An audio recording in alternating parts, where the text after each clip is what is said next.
Steelers will kick off. Brock Taylor, strong-legged kicker with the breeze at his back, will boot it away.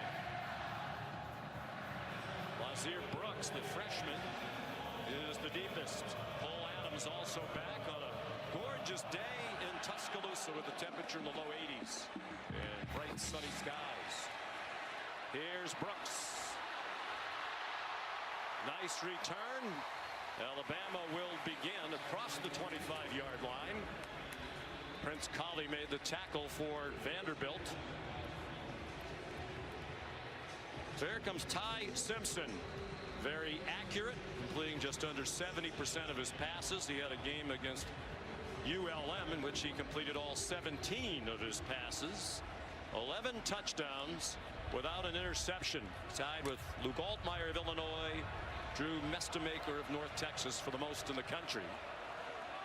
They actually spotted the ball right on the 25.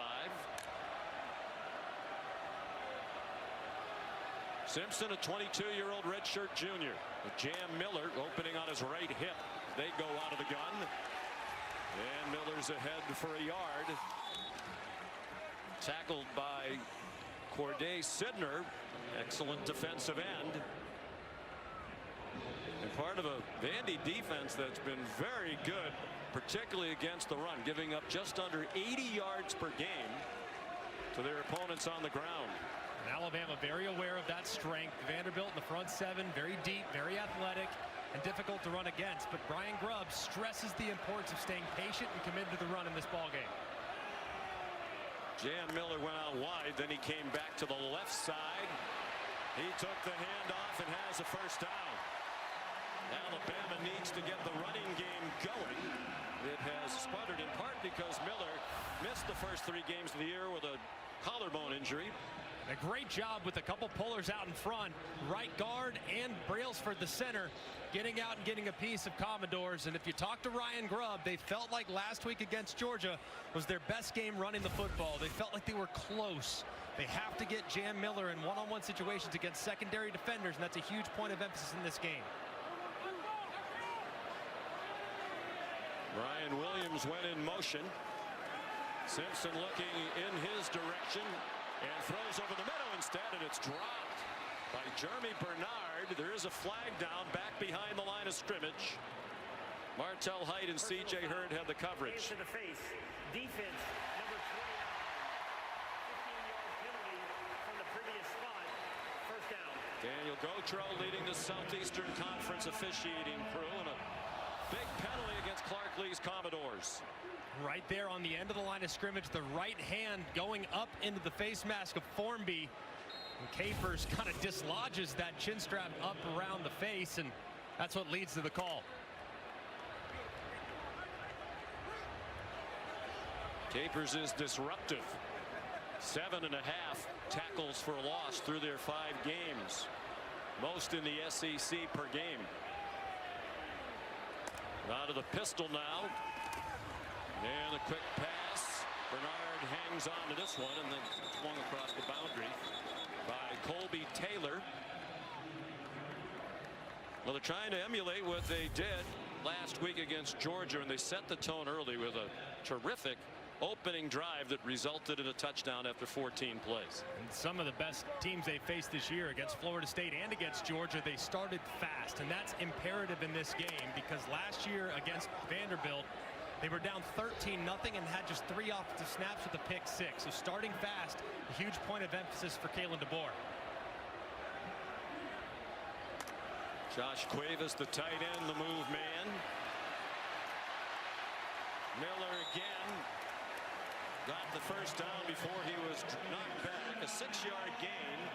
Jalen Stone, defensive tackle, made the stop on Miller. It's great to have Jam Miller back in the lineup for the Tide, and he got hurt in the second scrimmage, had to miss the first 3 games with the collarbone injury, but he's their biggest back. He's their most experienced back and also their most effective in the pass game as well. So his return last week, a huge boost to this offense. Kevin Riley comes in for him.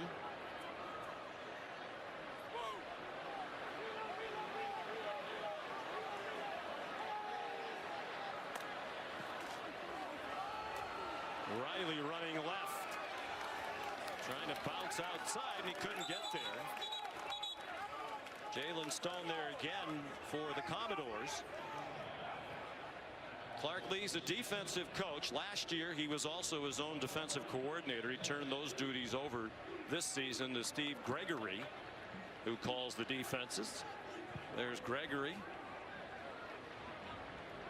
Gregory has done a great job of being slightly more aggressive over the last few weeks. They've been more active in pressure. They have a pretty good pass rush. They like their personnel on defense. They're just a little concerned, I think, about how their corners will hold up against an elite passing attack with two great weapons at wide receiver. Alabama goes empty on 2nd and 9. The middle screen. Josh Cuevas knocked down at the 32. They'll need 4 on 3rd down. Last week at Georgia, Alabama converted on its first 8 3rd downs. Possible 4-down territory here, knowing that the field goal kicking unit's been a little bit shaky. Riley remains the running back. The fake to him. Ryan Williams stopped short of the line to gain by about a yard, and an early decision for Kalen DeBoer. Langston Patterson made the tackle, an excellent linebacker, part of an excellent linebacking tandem alongside Brian Longwell. Big bodies coming on. Bama's going to go for it on 4th down and a yard. And not surprising, Kalen DeBoer is one of the more aggressive offensive minds as a head coach when it comes to keeping his offense on the field in 4-down territory. Expect a handoff here. Jam Miller back in. Simpson under center.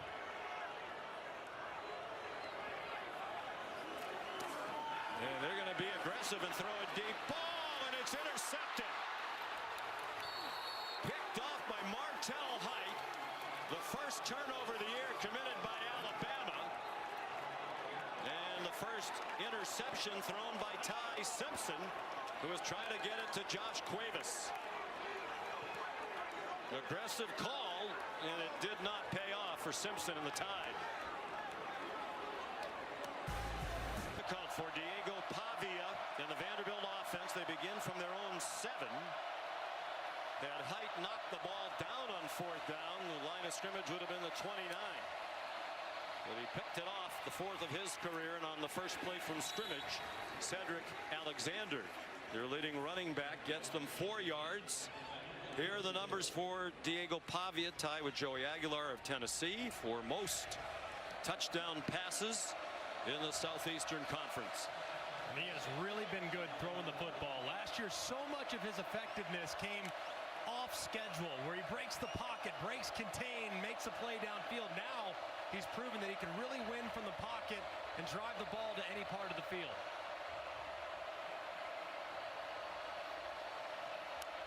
Graduate student from Albuquerque, New Mexico, on target to his best friend Eli Stowers, and it's an incomplete pass.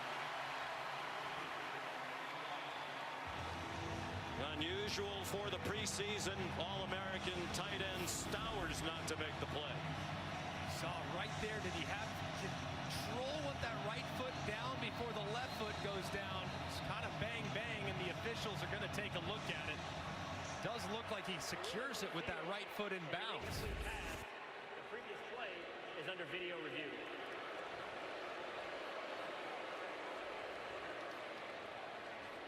We'll hear from David Almond. Well, after replay review, the call was overturned. It is a catch, and it's a good overturn by David Almond. 1 foot in bounds, and he wasn't bobbling it. He's just turning the ball and bringing it into his body. So it's a gain to the 17 and just enough for a first down for Vanderbilt. Pavia out of the pistol now with Cedric Alexander behind him. 3 wide receivers on the field for offensive coordinator Tim Beck. Tristan Brown went in motion, and he makes the catch, and a tough run after the catch. Finally stopped just short of the line to gain by Deshaun Jones. 9 yards for Vanderbilt. Today's impact players are presented by the Home Depot. It starts with Eli Stowers in this passing attack. He's been so good at tight end. A lot like Evan Ingram in his skill set. Can run, can create kind of a jumbo slot. A really good player. And then on the other side, Yanze Pierre, who's been thrust into extensive action with the injury to Quay Russaw. But talking to Kane Womack, the defensive coordinator, they believe he might be their best pure pass rusher and one of their best players on defense.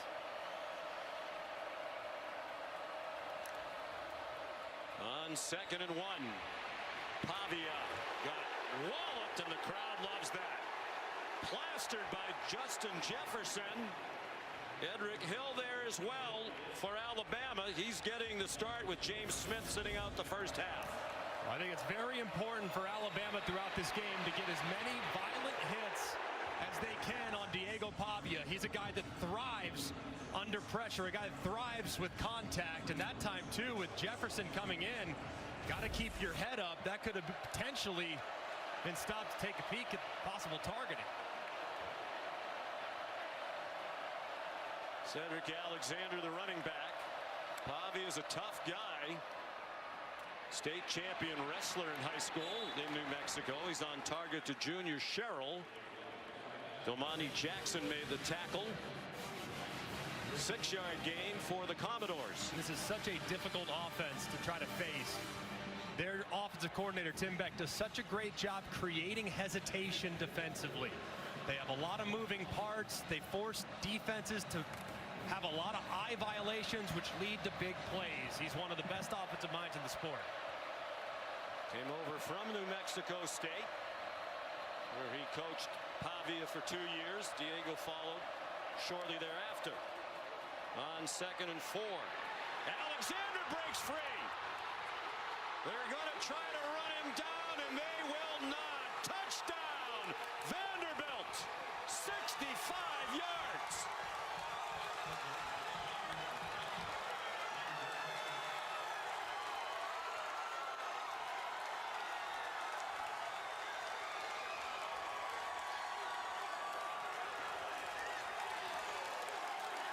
That's been a problem for Alabama. They've given up some big runs.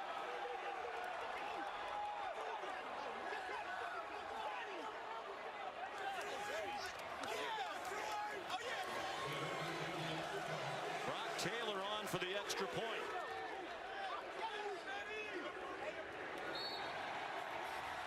Vanderbilt with the ball for the first time goes 9. Diego Pavia ran the length of the field to celebrate with Cedric Alexander, the longest play from scrimmage of the season for Vanderbilt. A 65-yard touchdown. They went 93 yards on their first possession of the game, and they lead 7-0 as Brock Taylor kicks off for the second time. Returnable again for Lazir Brooks. Ran into traffic, bounced off it, and goes down shy of the 25 with a 17-yard return. Let's take a look at this last touchdown on the AT&T Connected Cam. If you look at these defenders, they are not fitting the run well in the secondary. Kane Womack has said the big problem is not with the front seven when it comes to stopping the run. It's the secondary players. And that time, Domani Jackson, who's out wide, and Bray Hubbard, who's playing as the deep safety, they don't locate Alexander behind a really good initial surge from Vanderbilt's offensive line. That's a tremendous call, but really poor run fits from the Bama secondary. Which, as you said, the coaches have been talking about a lot. The run fits and the tackling in the back end. They're also not as big and strong and deep as they used to be up front of the Alabama defense. Simpson off target, looking for Josh Cuevas. Molly? Well, Sean, after Martell Height's interception and after that touchdown, Vanderbilt players telling each other on the sideline the same thing. Do not let this game be close. Repeating quarterback Diego Pavia's prediction that this will be a lopsided game. Players embracing that belief, telling each other to prove everyone in this building wrong. You can see that they've really bought into that message in this game, Sean. It is a very confident team.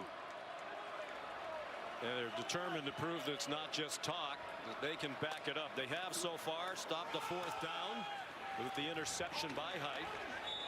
Flag down as Jam Miller went weaving up the middle. Holding. 72. 10-yard penalty from the previous spot. Remains second down. Parker Brailsford, the excellent center who transferred from Washington following Kalen DeBoer.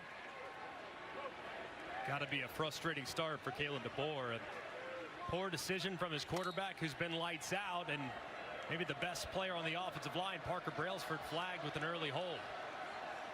First career interception for Simpson. He had thrown 180 passes without one. 3 years as a backup. This is his first year as the starter.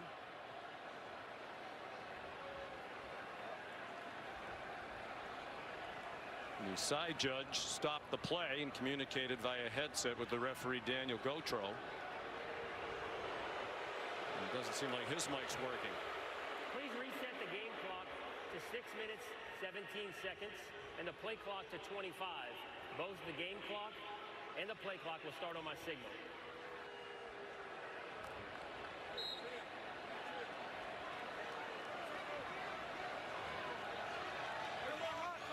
Second down 20.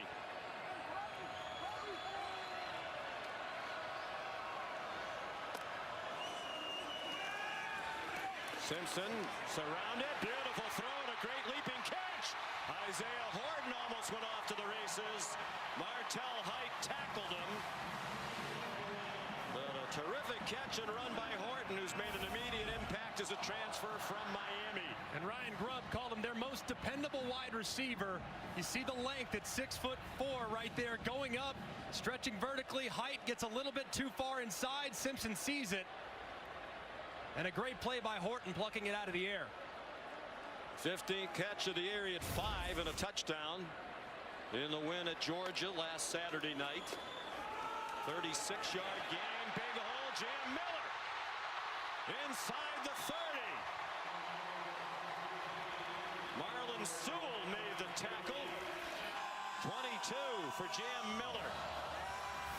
And a great job kicking out by the guard. Watch Vandermark, 56, how he kicks out the end man on the line of scrimmage. Capers sets the edge. Good follow there by Cuevas, and it's out the gate. And they're going quickly. Under 5 minutes to go now in the opening quarter. 7-0 Vanderbilt. On the delay, Kevin Riley will flag down behind the line of scrimmage. Martell Height and Brian Longwell there. It's going against Bama. Holding. Offense, number 71. 10-yard penalty from the previous spot. First down. Cam Dewberry, the left guard. Looked like Dewberry, who was engaged on the draws right here, and as soon as looks like Riley tries to break to the outside, watch Dewberry's left hand grabs that shoulder and does not really let go. Drags the defender to the ground. Kalen DeBoer frustrated though with the call. Well, it looked like he tackled him. So 2 penalties on this possession. They overcame the first one on the long pass to Horton.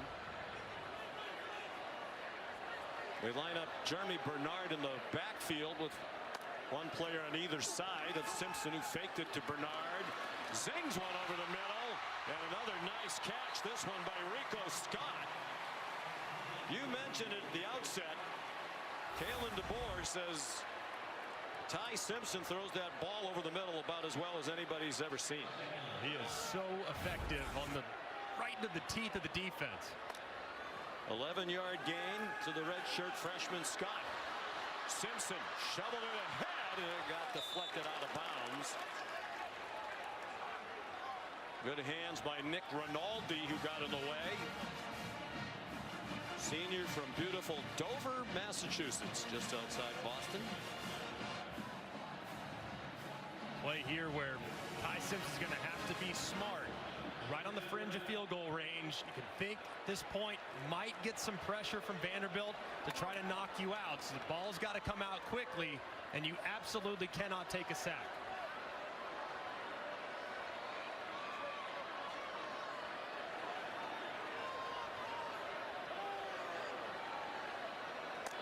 Tight bunch of 3 receivers to Simpson's left. He gets hit as he throws, and it's over the head of Brooks. Good pressure. Steve Gregory dials up a lot of pressure, leading that Commodore defense. That's Rinaldi now, 2 plays in a row. He's lined up right here, lined up on the other side, and he just swoops right inside. If the circle button would go and grab the guy, watch him against Vanderbilt. Just splits right inside that right guard, forces the errant throw. Connor Talty on to try a field goal.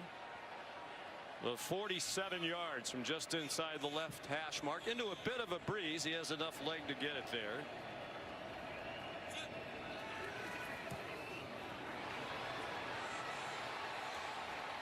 And it is no good.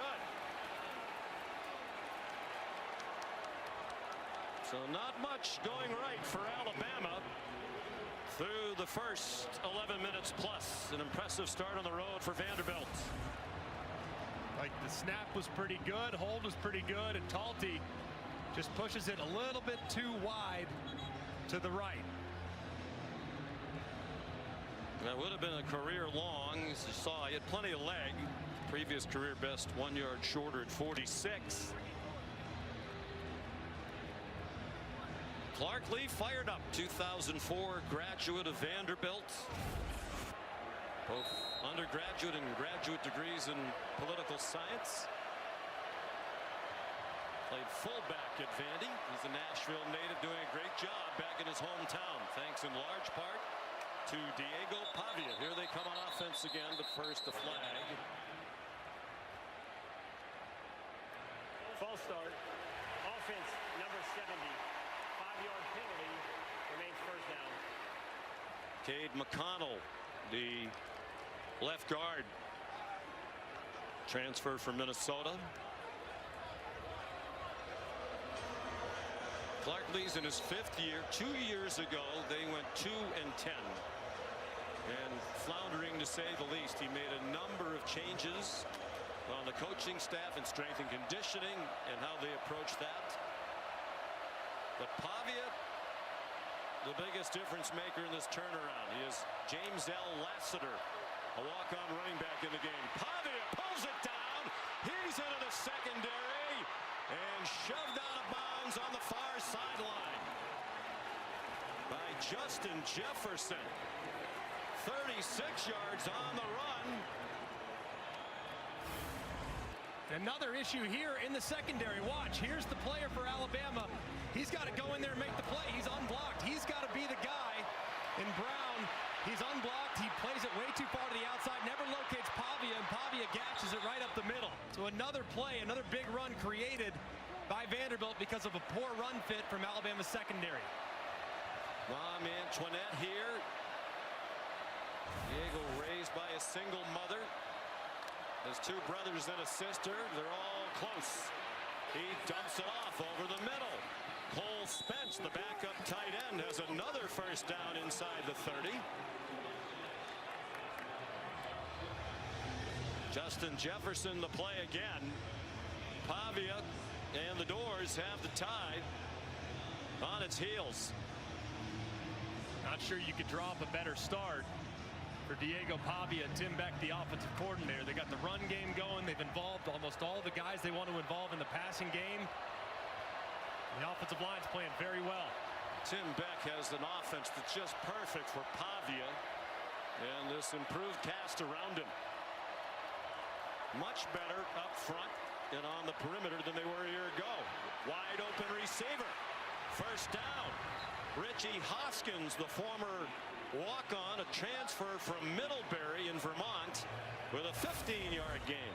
And Alabama's implemented a lot more zone coverage this year. And right here, it's zone coverage, which leads to pockets in the defense.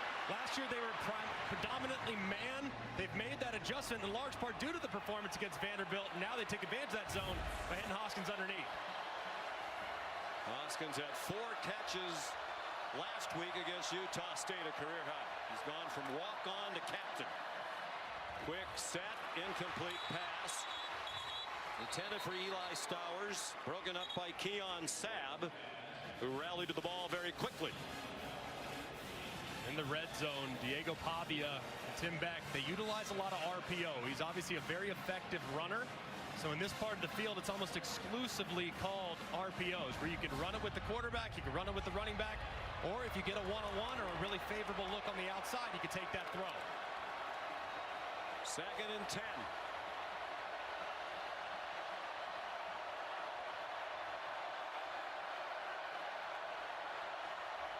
Well, Kylan Young, better known as MK, is the running back. Single coverage. Incomplete pass. An awful lot of hand fighting there. Zabian Brown and Junior Sherrill.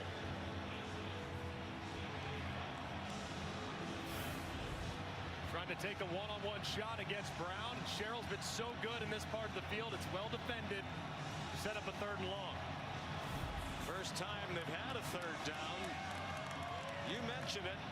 Last year in Nashville, a key to the game was Vanderbilt was 12 for 18 on 3rd down.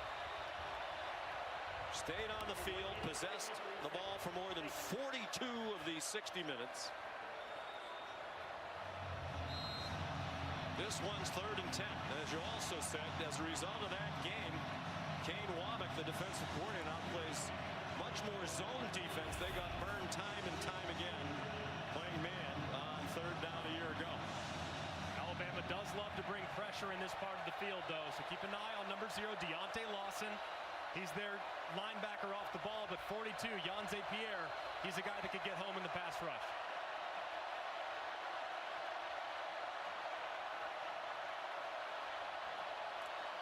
On 3rd and 10 from the 13. Pavia pulls it down. They yank the ball out. It's free inside the 10. Justin Jefferson pulled it out. A huge turnover for the Alabama defense.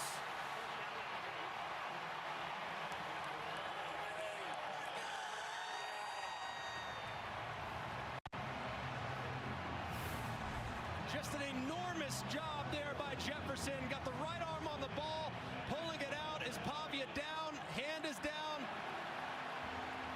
Wow, what a play. Is that right knee, left knee down before the ball comes out? It's so tough to tell. Tim Keenan recovered the fumble. You know that they're taking a close look at this. And based on all those looks, I just don't know if there's enough to overturn it. It looks like the ball is starting to come out, the knee's down there, but is the ball out at that point? It's a bang-bang play and a massive moment coming up for the replay booth. Justin Jefferson, the 5th-year senior from Memphis. Looked to me like the ball was coming out before he was down, just barely. Let's bring in Matt Austin, our rules expert, longtime SEC referee. Matt, good afternoon. What do you think?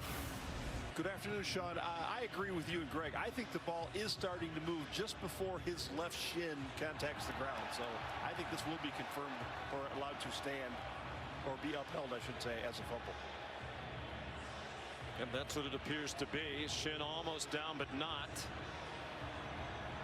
One of the many things. Video review, the ruling on the field is upheld. First down, Alabama. Don't think they got that right. One of the many things Pavia does well is protect the ball. He very rarely turns it over. Last year, just 4 interceptions, the fewest that Vanderbilt had on record back to 1946. And more amazingly, I mean, they almost never fumble. In the last 2 years, they've had just 4 lost fumbles prior to that last one. That's the 4th fewest in college football. So if you're going to rip it out, it's a rare occurrence against the Doors. Cost them at least 3 points. Their field goal kicker is terrific. Would have been interesting to see if Clark Lee would have gone for that on 4th down. So here's Jam Miller shaking free again. C.J. Hurd made the tackle. He's been outstanding as a first-year transfer over from FAU. 14 for Miller. And this is a great start for the offensive line in the run game, a group that has taken some heat. But with Jam Miller back, you see the vision immediately setting up blocks. Fakes to the outside, cuts back to the left off Brian Longwell's pursuit, and creates another nice run on the ground. They have the freshman Michael Carroll now in at right tackle. They think he's going to be a great offensive tackle. Jam Miller lined up with a minute to go in the pistol behind Ty Simpson. The play clock reached 0. They just did get it off. And it's Miller ahead to the 26. There's Miller, Carroll rather, the freshman from Doylestown, Pennsylvania. Spent some time at IMG Academy in Florida. It's not often that you see in week 5 the offensive line is still a little bit unsettled, but if you talk to this offensive staff, they're still very much in the process of figuring out who their best 5 are. They've been very impressed with the freshman Carroll and what he's done at right tackle this year. Final 20 seconds of the quarter, 7-0 Vanderbilt.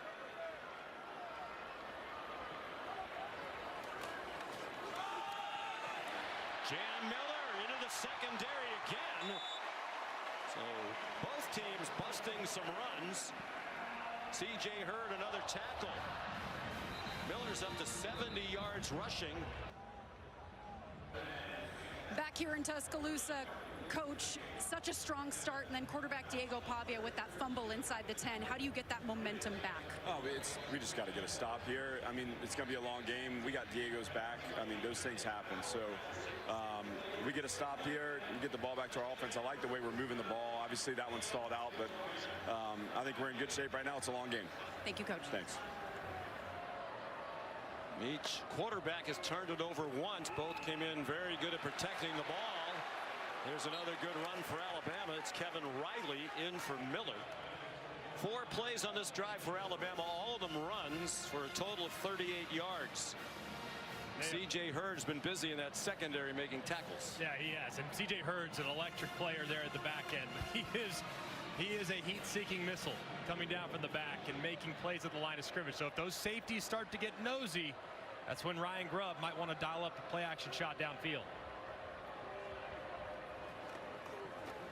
On 2nd and 2, that one dropped for a loss. Riley taken down by Singh.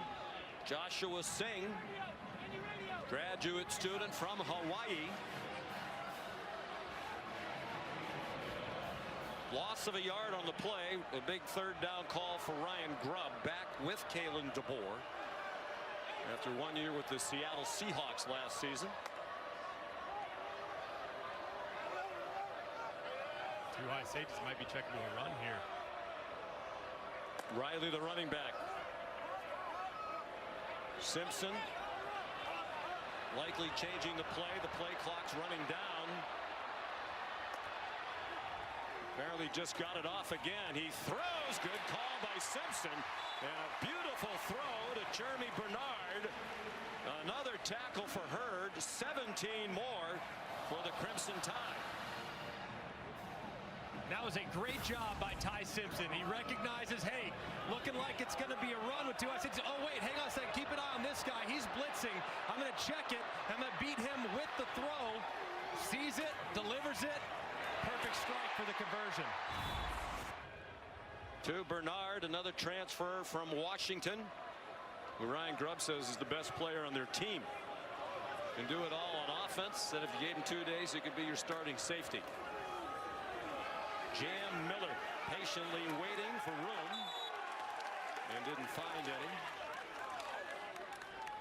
Well, not surprising that Simpson would be good at the line of scrimmage. Smart young man. He's the son of a coach. His dad is Jason Simpson, 20 years the head coach at Tennessee Martin, longest tenured coach in the Ohio Valley. And they are very close. I asked him, did you ever think about playing for your dad? He's one of the most highly recruited quarterbacks in the country out of high school in Martin, Tennessee. He said, no, my dad said, that's not happening because you're not coachable.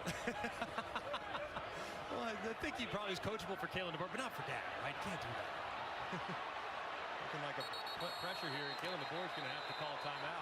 Yeah, maybe too much at the line is Harson Beck, completing 73% of his passes. It's a first-year transfer from Georgia. FSU team averaging 53 a game, best in the country. Simpson running the option, and he's collared and swung down after a short gain by Zaylen Wood. Ty was deemed to be a dual threat quarterback coming out of high school in the class of 2022. He was the 2nd highest ranked dual threat quarterback behind only Cade Klubnik. Now at Clemson. And he is a very effective runner, especially in third down situations. So if you're too dedicated to the pass and get overly aggressive with your pass rush, that's when he can hurt you. But probably have 2 downs to get it here if you're Ty Simpson. They need 7. This is the 9th play of the drive after they stripped the ball from Diego Pavia inside the 10. Simpson again. Zaylen Wood again. No gain on that play. And it does look like Kalen DeBoer is going to go for this on 4th down. They're lining up quickly. Vanderbilt still getting set. And Vanderbilt's going to call a timeout. You can see their players a bit confused as they were milling around. The defense trying to have the back of Diego Pavia. Sean McDonough, Greg McElroy, Molly McGrath back in Tuscaloosa. Alabama down 7-0. Going for it on 4th down and 7 at the Vanderbilt 35. Vanderbilt showing pressure right now against an empty look. Looks like at this point going to be some type of blitz man from Vandy. They'll bring Jan Miller back, make an adjustment, get to a blitz beater, and then Vandy will check as well. The chess game ongoing. Jan Miller went back to the left side of Simpson. Given time, has Josh Cuevas. First down, knifing through traffic and finally tackled inside the 20 at the 17. 18-yard play. They're now 1 for 2 on 4th down. They threw an interception on 4th and 1 in the first quarter. And a great job recognizing all of these Vanderbilt defenders showing pressure. Ty doesn't panic, just goes through his progression, hits Cuevas in stride, and a decent block there by Bernard to get just enough of the defender to allow Cuevas to get past him for the conversion. And some poor tackling by the Commodores in that secondary. 15 yards after the catch for Cuevas. He went in motion, almost collided with Simpson. And Jan Miller ducked down inside the 15-yard line.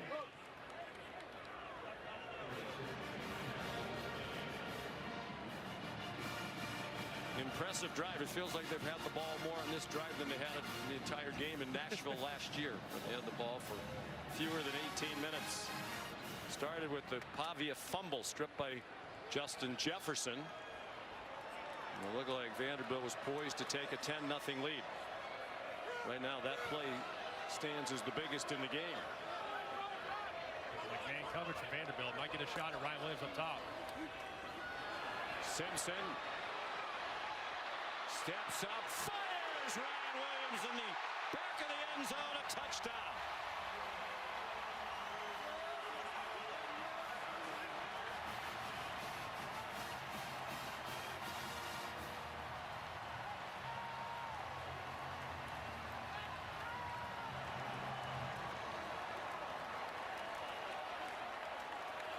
They are best friends, Ty Simpson and Ryan Williams, and they connect on a 14-yard touchdown pass.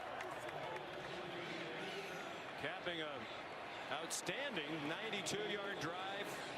12 plays. They had it for just under half the quarter. 7:24. Connor Talty's extra point ties it.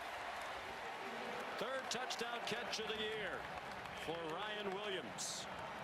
And a 12th thrown by Ty Simpson. And just an outstanding job here by Ty Simpson negotiating the defender. It looked like Capers going to get him. He doesn't. And it's pretty well covered. And boom. As soon as Ty Simpson steps up, he makes the guy miss. And Ryan Williams uncovers. Really well done on the peel route back against man coverage. But it was really all made as a result of the time bought by Ty Simpson there in the backfield. A great feel from Ryan Williams uncovering and a strike thrown. And the catch made by Williams, pulling it into his body. He's had an issue with drops. 4 of them this season, 12 since the start of last season, but he held on to that one to the delight of Ty Simpson's mom, Julie. So we're tied at 7. Talty the kickoff. And it'll be a touchback. Diego Pavia from Albuquerque. No FCS or FBS offers out of high school, so he went to a junior college. New Mexico Military, won a national championship there. Went to New Mexico State for 2 years, turned that program around, was the Conference USA Offensive Player of the Year. Last year to Nashville, SEC Newcomer of the Year, as he led them to a winning season and a bowl game and a first win ever over a top 5 team, #1 Alabama. They're 1-61 all time against the top 5, playing a top 10 Bama team today.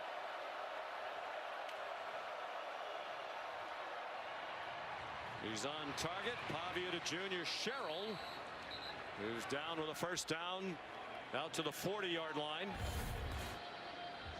Well, before he got to New Mexico State, they were 9-30 in the years before his arrival. They went 17-11, including 10 wins for just the second time in school history in 2023. He was 14-9 as the starter. They're 6-11 since he left. Vanderbilt, the 3 seasons before he got there, 9-27. They're 12-6 with him. It's not a coincidence.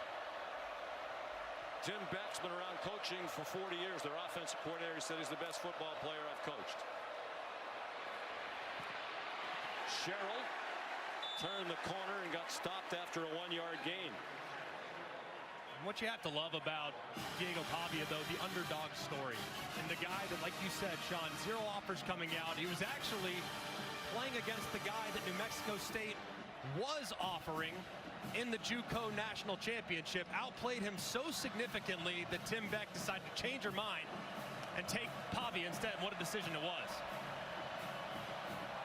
Jerry Kill was the head coach. Coach Kill at New Mexico State, and Tim Beck as coordinator, were recruiting Nate Glantz, who was playing against Pavia for the national championship for Iowa Western. They were going to throw a screen back across the field. It was very well defended by Yanze Pierre. So Pavia threw it away.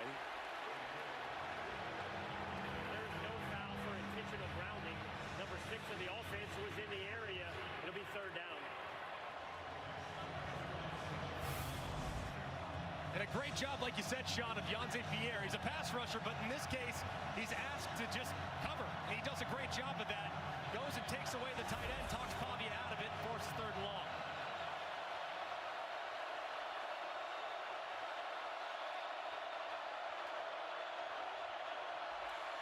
Third down and 9. 3rd down was the money down for the Commodores last year at home against Alabama. They weren't contending with this crowd. Pavia throws it away again. No Quay Rousseau, no Jamarian Latham, but they do have Yanze Pierre, who's an emerging star as a pass rusher for Kalen DeBoer and Kane Womack. And this is really well done by LT Overton. He's asked to kind of sit there and take one guy to allow number 17 to loop around. That's just tremendous job. And Yanze Pierre there as well. Well executed game there. Nick Harborer is the punter. Cole Adams made a fair catch.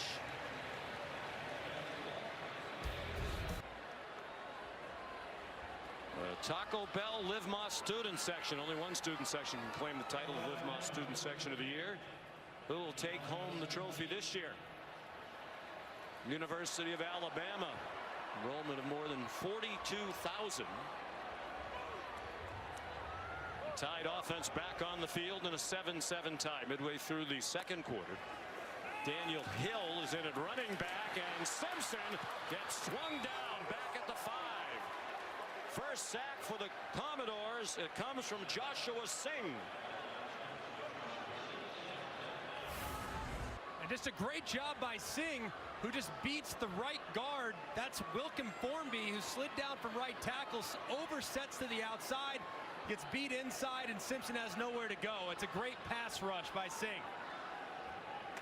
His first sack of the season. And a loss of 10.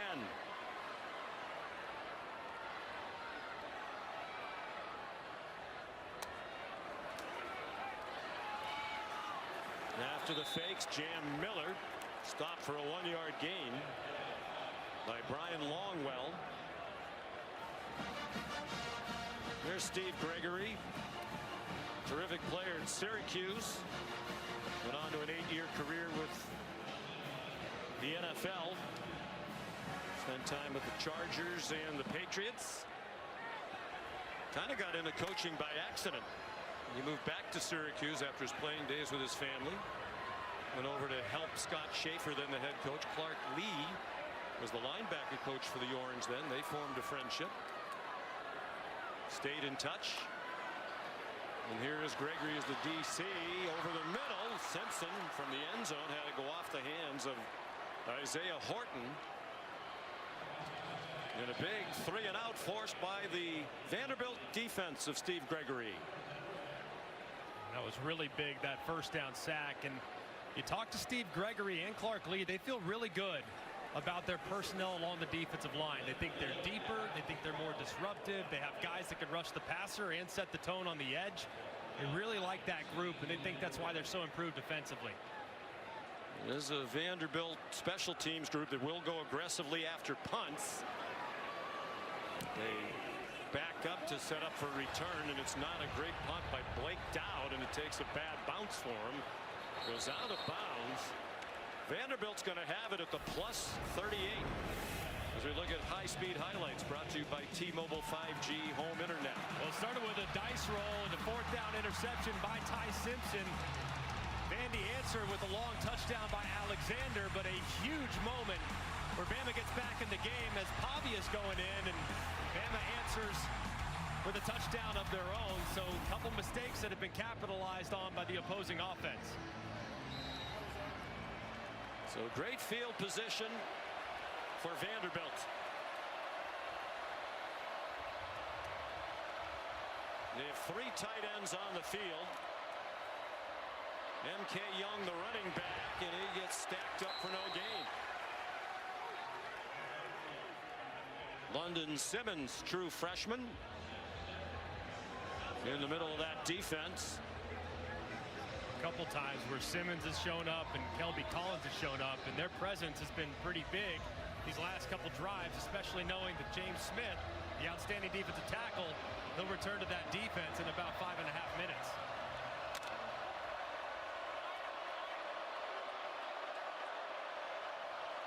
There's James Smith sitting out for targeting. He'll be out for the first half after a targeting infraction against Georgia in the second half last week. Pavia trying to get outside. Extended the ball to get all that he could. Got it near the 35-yard line. Bray Hubbard made the play, as he's done all season long. 3-yard gain. They are in field goal range. As we go under 5 minutes to go in the first half. The last time Vanderbilt was in 3rd and long, it was the pass rush for Alabama that got home with some twists and movement along the front. So maybe they move the pocket here with Pavia to kind of clean up that pass rush.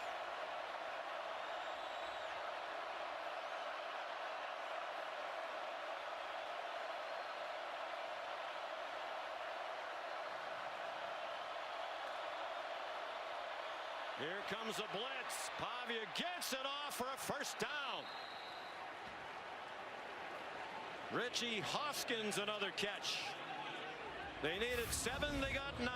And a lot of pressure coming from depth, but Pavia does a great job of buying time to allow this receiver to uncover. Look how he sets it initially, backs up a little more, and hits Hoskins on a nice breakout as the progressive pylon cam shows you the accuracy and the toe tap on the sideline.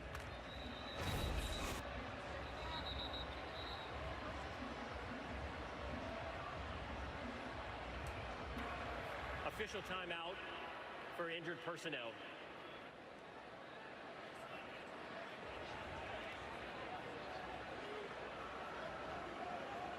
I think it might be a member of the chain gang.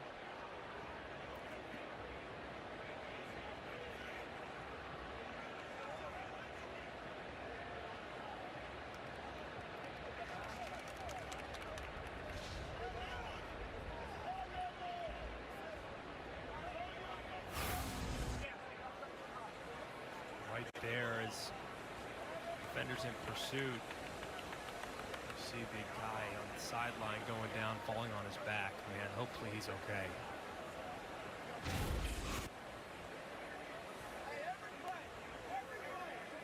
Alabama medical staff there to tend to him very quickly. Good to see him being helped to a seated position. 25 seconds. Both the game and the play clock will start on my signal.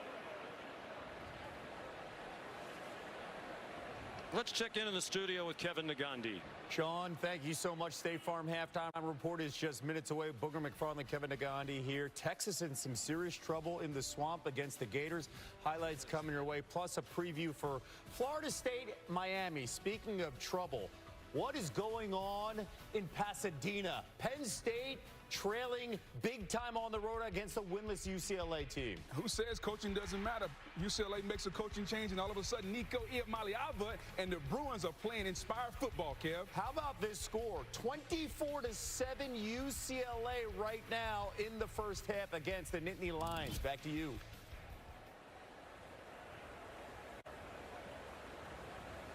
That is stunning. Perhaps a hangover from that big loss to Oregon at home last week, the first loss of the season for Penn State.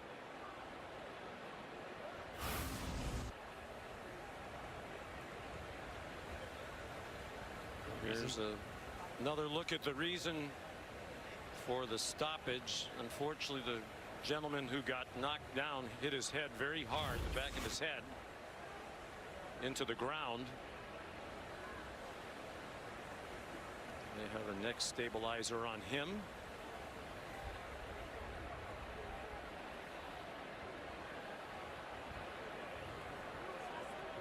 So many people go into the administration of a football game, and always like when we're down on the field talking to people like the Chain Gang, who are just as thrilled to be here every Saturday as the players and coaches and fans and broadcasters and everybody else.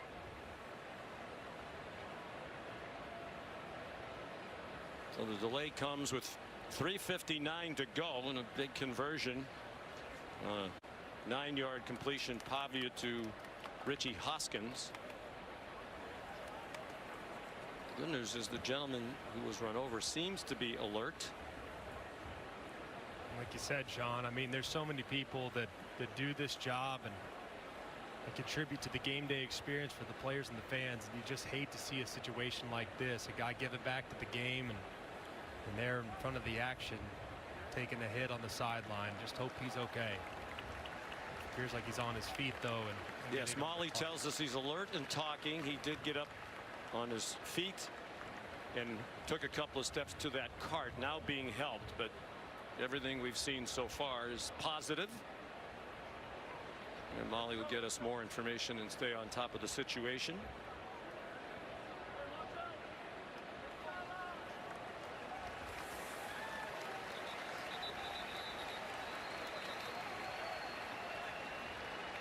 So perhaps a break for Kalen DeBoer's defense on their heels a bit after the first down conversion. Vanderbilt had a nice opening drive, a couple of good possessions to start the game. Then the Pavia fumble happened. They've had a hard time finding that rhythm since. Big part of that has been how Alabama's safeties have done a better job in being effective in plugging the run. So at some point they're getting nosy. Diego might try to take a shot. On 1st and 10 at the 26. Pavia checked it down to the man who went in motion, Trey Richardson. Got back to the line of scrimmage, and then he was driven back by Deontay Lawson and Justin Jefferson. No gain on the play. We're told the gentleman who was injured on the sidelines is Kirby Michaels, and Molly will certainly keep us up to date as he gets additional medical attention. 2 timeouts for each team.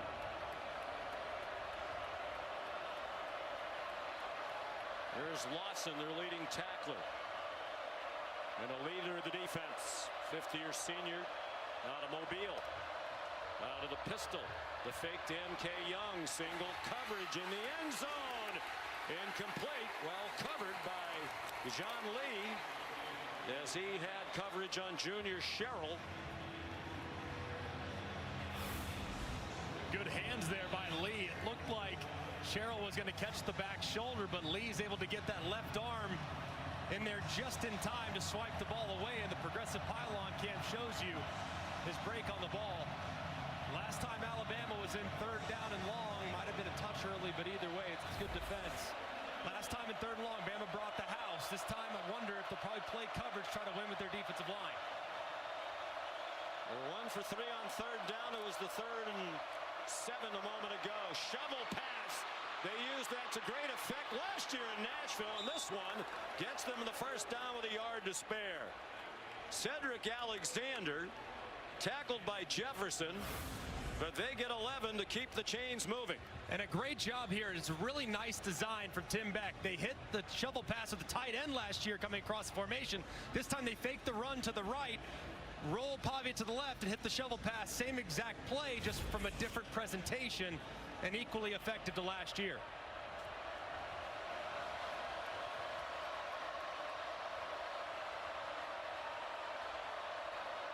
Approaching the 2-minute stoppage. Plenty of timeout for Diego Pavia. He runs again and ducks down. Avoided a big hit by Nakai Hill-Green and held on to the football. A 4-yard gain. 7 at the 2-minute stoppage. Diego Pavia has the Commodores at the 11-yard line, looking at 2nd down and 6. They're bringing their fullback, Gabe Fisher, number 44. Follow him, you find the ball. They love running behind that big body running back. It's M.K. Young bouncing it outside now. He spins and gets stopped 2 yards short of the first down. Cedric Alexander was the ball carrier in a 5-yard gain. Timeout, Alabama. It is their 2nd. It will be 30 seconds. It was a shovel pass that moved the chains on the 11-yard play a moment ago. And that was a play that really hurt Alabama last year, but different presentation. This time, last year it was Stowers working underneath Pavia from the opposite side with threat to the outside of the other side of the triple option. But hey, today a little different. You see it here. They have a very similar play, but he attacks it the exact same way, the polar out front, but it's coming from play side. So same play, just different window dressing. That's the sign of a great coach, where it's very simple on the offense, but very difficult on the defense to line up and recognize the call. A great effort by Cedric Alexander at the end of that play. A couple of extra hops to get the first down, barely. 3rd down and 1.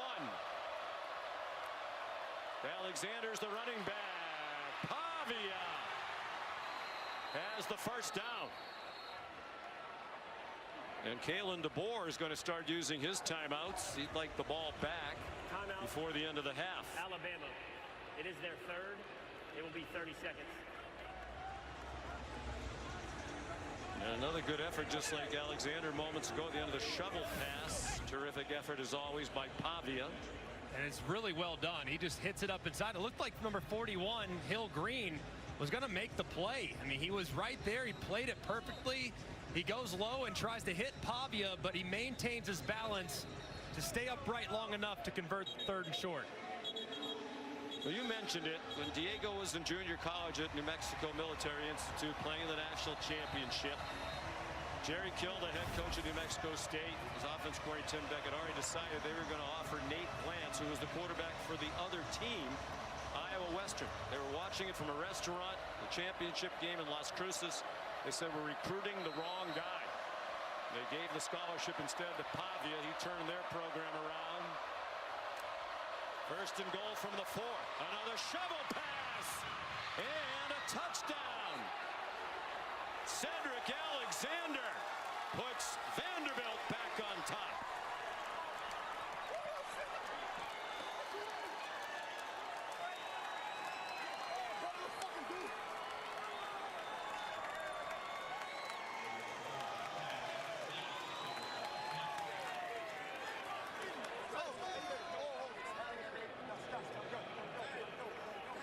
Second touchdown of the day for Alexander. who scored at least one now in 5 of their 6 games this season. 9 total in this, their 6th game of the year. The extra point good by Brock Taylor. Same exact play, just working a different side. You'll see Alexander work across, then back, heading out to the right, and the shovel pass is there. It's so hard for LT Overton, number 22, to make that play. And Alexander finishes the run extremely well. In a moment ago on a critical 3rd and 10, same play going the other direction. This time Alexander's on the left, works it back across, then out in front of Pavia where he hits him on the shovel pass for the big 3rd and 10 conversion. Same exact play, one to the left, setting it up. A little bit later, hitting it on the right for the touchdown. Well, in the last 2 years, they've run the shovel pass 4 times as Clark Lee against Alabama for a total of 79 yards. What an impressive offense Tim Beck has put together, and what a great play caller he is. It's outstanding, and it's amazing too because the players all get to the same spots, but the way they get there and where they start is very different from week to week, and that's a sign of a great coach. Calling the same plays, but making them look very different to the defense. Brock Taylor kicks off for the first time today into the breeze, and it's returnable. Lazier Brooks stopped at the 22-yard line. Time for today's Aflac trivia question. You want to know how many times has Vanderbilt defeated Alabama here in Tuscaloosa? I have no idea on that one. A lot of games that you referenced earlier, Sean. And only 19 wins to count back. So, man, it's tough to assume that's more than 4. I have no idea. I would take the under. The folks at home are wagering. Ty Simpson on target. Quick first down to Isaiah Horton on a 13-yard gain. Martell Height there to make the tackle immediately. No timeouts for Simpson and the Tide. Jan Miller, the running back. Simpson, look out. Taken down from the side. He didn't see the defender coming. Corday Sidnor, another terrific game for Vanderbilt. End of half operations have been great for Alabama. Touchdown on the road last week against Georgia. They really trust Ty Simpson in this situation. They've scored 3 games in a row in the end of half. 2-yard sack, second sack for Vandy. 4-man rush, Simpson on target. Ryan Williams ankle tackled short of the first down by about 2 yards. Dante Carter there for Vanderbilt, 10 yards on the gain, 39 seconds, and the clock is running on 3rd down and 2. The Commodores blitz. Ryan Williams banged down at the 40-yard line. There's a flag thrown, a couple at the end.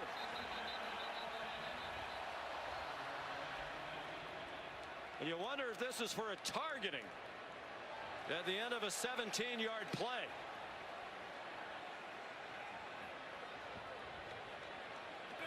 Personal foul. Targeting. Defense number 4. The previous play is under video review. Here's Height coming in, and does look like he tries to initiate contact. Remember, at that point, Ryan Williams is not defenseless, so the only way it could be targeting is if he initiates contact with the crown of the helmet. To me, it looked like the head was to the side, so probably not going to result in a targeting call. Yeah, I don't think so. Based on what you described, what's bringing Matt Austin? The crowd's oohing and aahing as they look at replays. What do you think, Matt? Yeah, Sean, I agree with Greg. He's definitely a runner at this point, so the only thing you could have is crown. He does try to get his head to the side, gets him a little high, but it's not crown, so I would think that they would overturn the targeting. But remember, Matt, it's called personal foul with targeting. Does that mean the personal foul still stands? If that was the announcement, then yes, it would. But targeting is in and of itself is a personal foul, so it all depends on if they said personal foul with targeting or personal foul targeting. Well, here's a look at it again, and this would be a huge loss if Height has to leave the game. He's an outstanding corner. He's already had an interception today. He plays occasionally at wide receiver. And he's a punt returner. Here comes the verdict. After video review, there is no foul for targeting as both hits were evaluated. The clock will start on my signal. So no penalty. The ball is spotted at the end of the play, the 40-yard line. And bear in mind, Kalen DeBoer does not have a great kicking situation. He's upset about it, so is the crowd, but that's not targeting, as Matt and Greg fully explained. I think people just assume if it's helmet to helmet, that's target. That's not the case. You have defenseless, not defenseless. He was not defenseless there, meaning the only way is for him to lower the helmet and initiate contact with the crown of the helmet, the top of the helmet. The clock was just starting to run. Timeout Vanderbilt.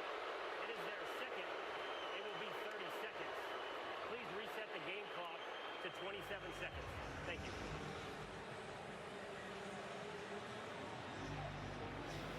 So during the timeout, we'll answer the Aflac trivia question. We want to know how many times has Vanderbilt defeated Alabama here in Tuscaloosa. This is the 19th meeting all time. The answer is once, back in 1984. That was a very good Vanderbilt team under George McIntyre, Coach Mack.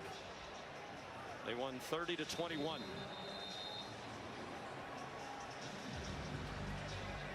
Kalen DeBoer has his hands full for the second year in a row with this Commodore bunch. And again, remember the field goal kicking not great for Alabama. Talty's already missed from 47. He's just 4 for 7 on the year. In this day and age is not very good. Simpson given plenty of time. Out of bounds. Jeremy Bernard. They are now in field goal range. 13 yards. Colby Taylor had the coverage. Simpson 4 for 4 on the drive. So tied at this point now, you got to be mindful of possible pressure to try and knock you back out of field goal range. So ball's got to come out quick. And they can't go down in bounds before the stakes. Jeremy Bernard!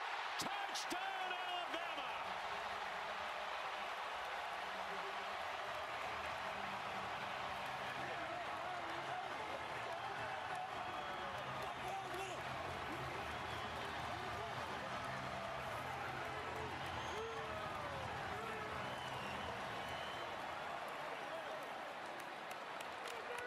Simpson outstanding on the drive. Bernard a 27-yard touchdown catch. Kalen DeBoer deserves credit for using those timeouts to save some time for the offense. Here's Talty to tie it. They went 78 yards, just 6 plays in a minute and 16. Simpson was 5 for 5 on the drive for 80 yards. They lost 2 yards on a sack. And this is just next level quarterback play by Ty Simpson. You're going to see him manipulate that safety just enough. His eyes go right to him. See the safety drift in 2-3 yards inside. Gives you the green light to hit Bernard to the outside. That's a great job of Ty Simpson manipulating that safety, bringing him in just a touch to know he has Bernard down the sideline with a full head of steam. And it's perfectly thrown and accurate to allow Bernard that momentum to continue through the catch. Senior from Las Vegas. Played for Michigan State, Washington, and now Alabama. And he has his 5th touchdown catch of this season. He's had one in each of the last 4 games. Tie game in the final seconds of the half. It'll be a touchback. You think they'll take a knee with only 1 timeout left? They like to be aggressive, and this guy is a swashbuckler, to say the least. You get to see Diego Pavia running around for about 10 seconds and heaving an 80-yard bomb in the air. Nothing with him would surprise me, but just a tremendous first half of football. Some mistakes, some things cleaned up, and great 2-minute operation from Alabama to go into the half tie. Pavia lined up to take a knee, 11 of 16 for 88 yards, passing and a touchdown. Ran for 53 on 6 carries, but did have that big lost fumble, and they were driving already up 7-0.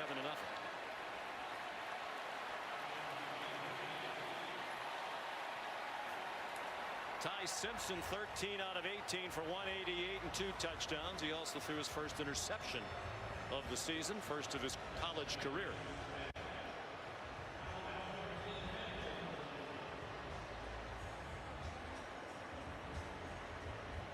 Here's Molly with Clark Lee.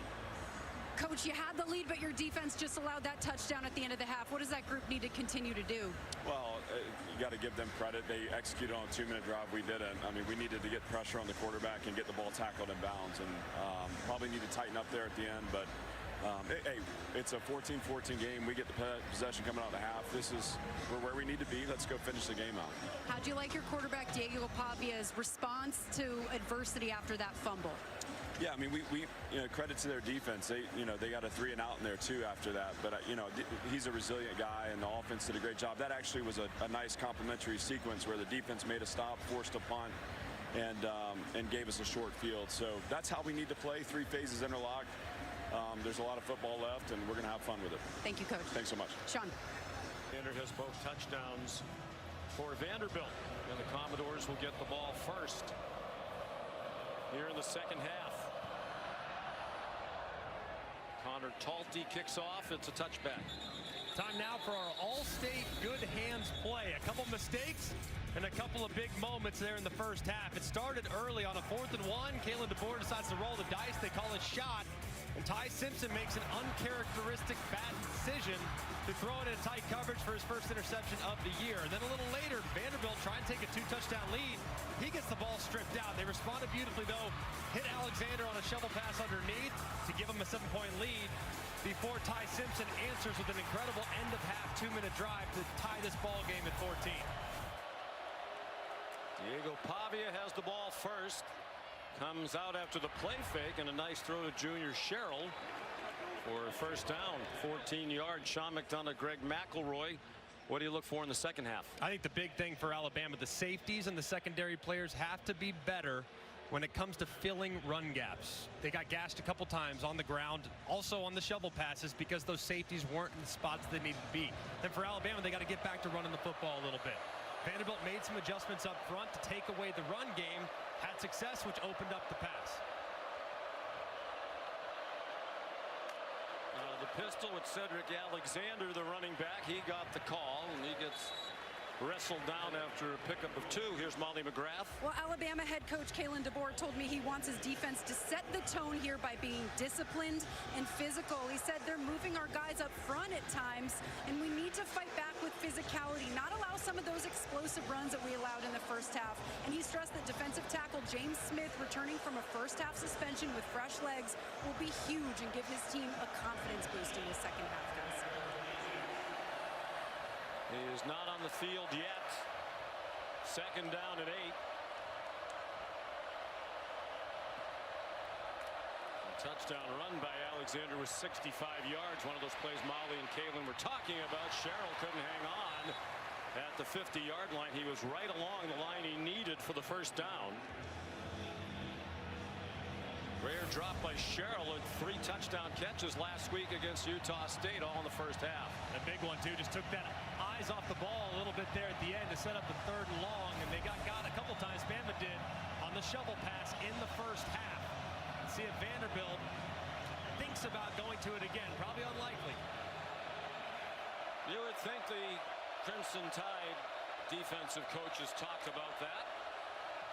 Alexander's the running back. He's now had a receiving and a rushing touchdown in 3 of the last 4 games. They're 3 out of 5 on 3rd down.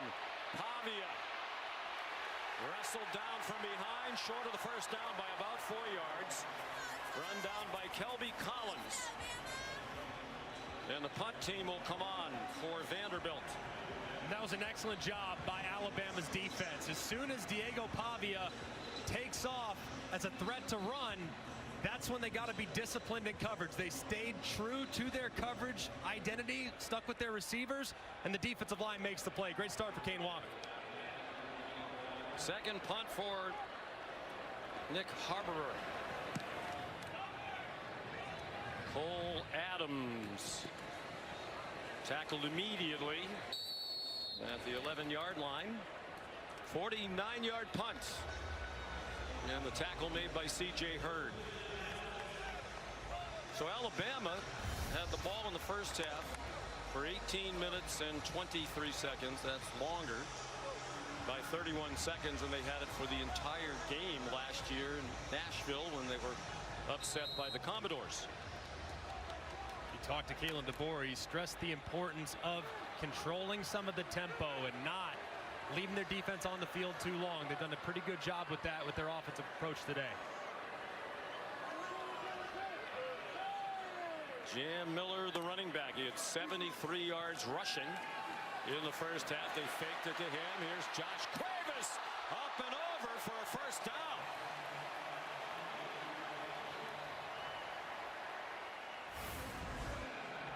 And Cuevas, so athletic, not the longest guy in the world, but a great pass catcher, maybe the best hands on the team. He goes vertical over the top for a little more yards after catch. Went over Marlon Sewell, shoved down by Randon Fontenette. 3 catches today for Cuevas, that one for 12 yards. Simpson's 14 out of 19 for 200. Thrown for 200 now in all 5 games. Throwing it deep down the sideline. Williams has the catch, and he's down at the 21-yard line.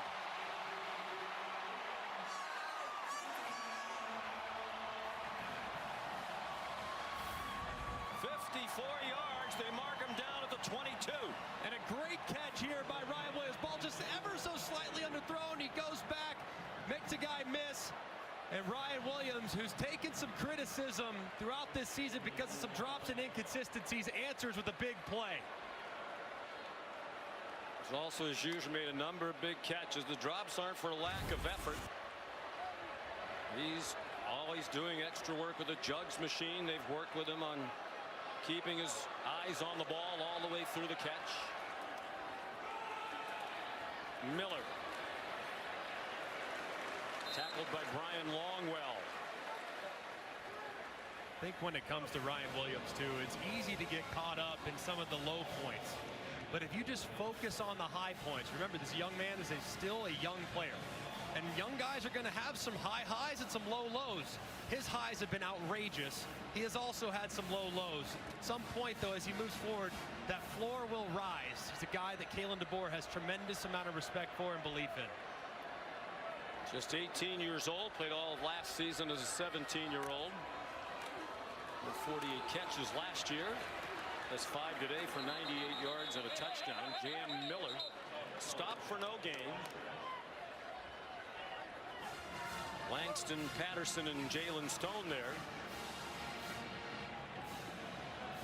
Steve Gregory, the defensive coordinator. They're all 3rd and 5. Alabama loves to run some option routes with their wide receivers. So you can look in the direction here of Isaiah Horton at the top and Rico Scott. And a direct snap it to Jeremy Bernard. Simpson went out wide to the right, and Bernard dropped for a loss. Colby Taylor, the cornerback, transfer from Wyoming, dropped that play for a 3-yard deficit. And a big stop for Steve Gregory and the Commodore defense. The field goal team comes on. And right here, I mean, it's pretty well blocked. Bernard's got to hit this up inside. Instead, he tries to get to the outside. If he just waits for a half second and cuts off that right guard who's pulling around, might have a chance. Talty missed from 47. This is from 38. He's 2 for 2 this year inside of 40. 2 for 5 beyond 40. That one's good. And now the national championships. The number 10 in the country at 3-1. Vanderbilt is 5-0. Alabama leads for the first time today after the Talty field goal. Connor's kickoff tumbles down in the end zone. Alabama never led in the loss in Nashville to Vandy last year. Vanderbilt got off to a great start after Ty Simpson threw an interception on 4th down and 1. Commodores took it right down the field in 6th place, 93 yards. They got the ball back and in 6 plays moved into the red zone again. Diego Pavia the fumble, and they haven't found anywhere near the same rhythm since. No, and it's because Alabama's done a much better job at the second and third level fitting the run. And so far, the Vanderbilt's passing attack has been okay, but it hasn't resulted in a lot of big plays. A.J. Newberry is in at running back in the pistol. Junior from Grand Prairie, Texas, has been coming back from an ACL injury. Play clock at 1. Newberry leading away for Pavia, who gets 1, and that's it. In that first quarter, they had 12 plays, 161 yards on the touchdown. Since 20 plays for 75 yards for the Vandy offense. The offensive line really isn't moving the line of scrimmage the way they were early on as well. And it's going to be even more difficult here as they progress into the second half with James Smith, the defensive tackle and all SEC caliber player, returning from the targeting suspension. Newberry stays in. Short set by Pavia. On target to Eli Stowers. And they're going to mark him just short of the first down. It'll be 3rd down and about a foot. Stowers been pretty quiet. It's only his second catch, and the first one came on the second play of the game. Alabama's done a pretty good job neutralizing him. And on 3rd and short, you could probably anticipate Diego Pavia's legs being a factor here. 3rd down and inches. The pistol again with Newberry, the running back.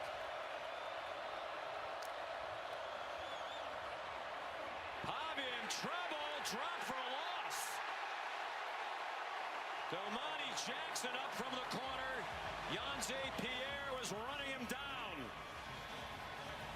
All they needed was 6 inches, and they ran a slow, wide play. This is a great job by Pierre. Watch his eyes in the backfield the entire time. And he is watching Diego Pavia, keeping his shoulders square. And then as soon as Pavia pulls it, he closes, makes the play. Do you like the play call? I would rather just run right at the middle as opposed to a read. I think Pavia is strong enough to get downhill. Nick Harbor, another punt. Cole Adams, a fair catch. 49-yard punt. They were rolling on their Denny Stadium. Alabama leading 17-14 midway through the 3rd quarter. And the Tide with it 1st and 10. Their own 21. Ty Simpson's completed his last 7. Alabama's now thrown as a team from 250 plus in every game this year. Simpson dodged the rush, sets up and fires on target. Lazir Brooks to the 49-yard line. 30-yard gain. Again, the athleticism of Simpson making that play happen. Just a great job by Ty Simpson negotiating the rush initially. This is beautiful. Steps up, goes, buys time. But look, he notices that there's a defender out to the outside. So he has to hold up the receiver just a little bit. But to flip his hips, to get that left shoulder around is extremely difficult. First catch of the day for Brooks for 30 yards. True freshman from Millville, New Jersey. Slant doesn't connect with Isaiah Horton.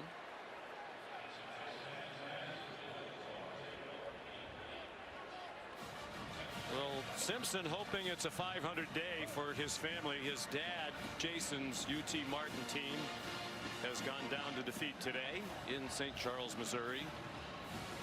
Julie Simpson, Jason's wife, Ty's mom, not happy about that. Undoubtedly, she knows they lost 30-14. In the how it's strange, so many things tie together. You know who the Lindenwood quarterback is? I'm curious. Who is it? Nate Glantz, who was the young man Jerry Kill was going to offer a scholarship to, changed his mind and gave it to Diego Pavia instead. Ty goes to the 49-yard line. After Glantz didn't get that scholarship in New Mexico State, he went to Iowa State, he went to McNeese State, now he's at Lindenwood. And he beat Ty Simpson's dad today. Small world. I mean, 6 degrees of separation. Really crazy. What's amazing too is Pavia asking him, "Hey, who was the guy that you played?" He goes, "Nick Lance." And he answered within 2 seconds. They said his coach at New Mexico Military told him, "Well, just go out and outplay him today, and we'll see if those New Mexico State coaches and Jerry Kill change their mind and offer you the scholarship," and they did. Jerry's now here as a chief consultant to Clark Lee. Simpson on 3rd and 9, a lot of time, and on target to Bernard.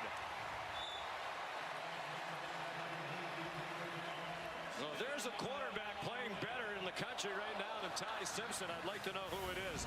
19 yards and a nice catch by Bernard. And a great job too. It's 2-man with a little robber underneath.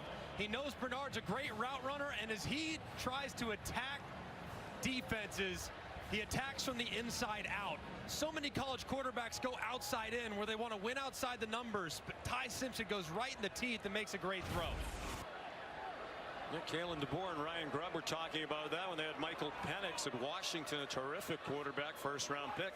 He preferred to throw it to the sides of the field, very rarely over the middle. Simpson, terrific, throwing the ball between the hash marks, running out of time, ran into his own man as he tried to escape. Finally taken down. The ball is out. There is no whistle. It's being run back by Bryce Cowan for a touchdown for Vanderbilt, at least for the moment. But the officials let it go. You can always go back and change it. But once you blow it dead, you can't. Ty Simpson convinced he was down.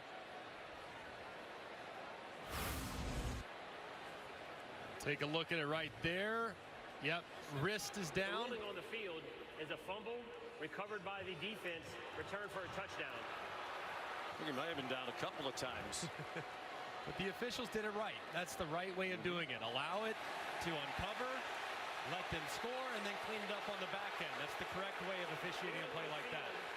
Zaylen Wood tripped him out. Previous play is under video review.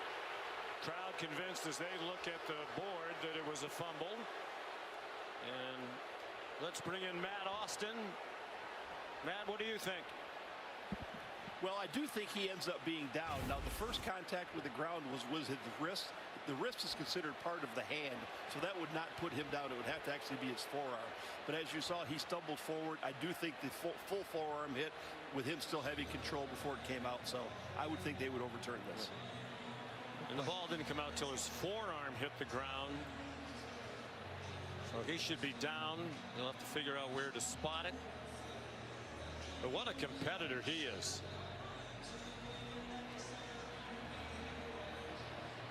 And by the way, a newcomer is a New York Yankee fan. Walked into our meeting yesterday in a Yankee t-shirt. So how long have you been a Yankee fan? So just a couple months. He went to New York with his dad on a quick trip in July before they both had to get to camp. Went to Yankee Stadium, had a chance to meet Aaron Boone and Aaron Judge. Said he was always a Derek Jeter fan after having seen a documentary about him. He was getting teased for being a couple of his friends called him a fake Yankee fan. After in our video presence. review, the runner's right forearm was down in possession. Prior to losing possession, the ball will be placed at the 33-yard line. It'll be 2nd down and 15. He took a lot of heat for wearing that Yankee shirt. I just wonder, I wanted to ask him as one of our questions, had the Red Sox won Game 3, would he have been rocking a Red Sox shirt? But I didn't feel like, no, you're a Red Sox guy, Sean. Yes.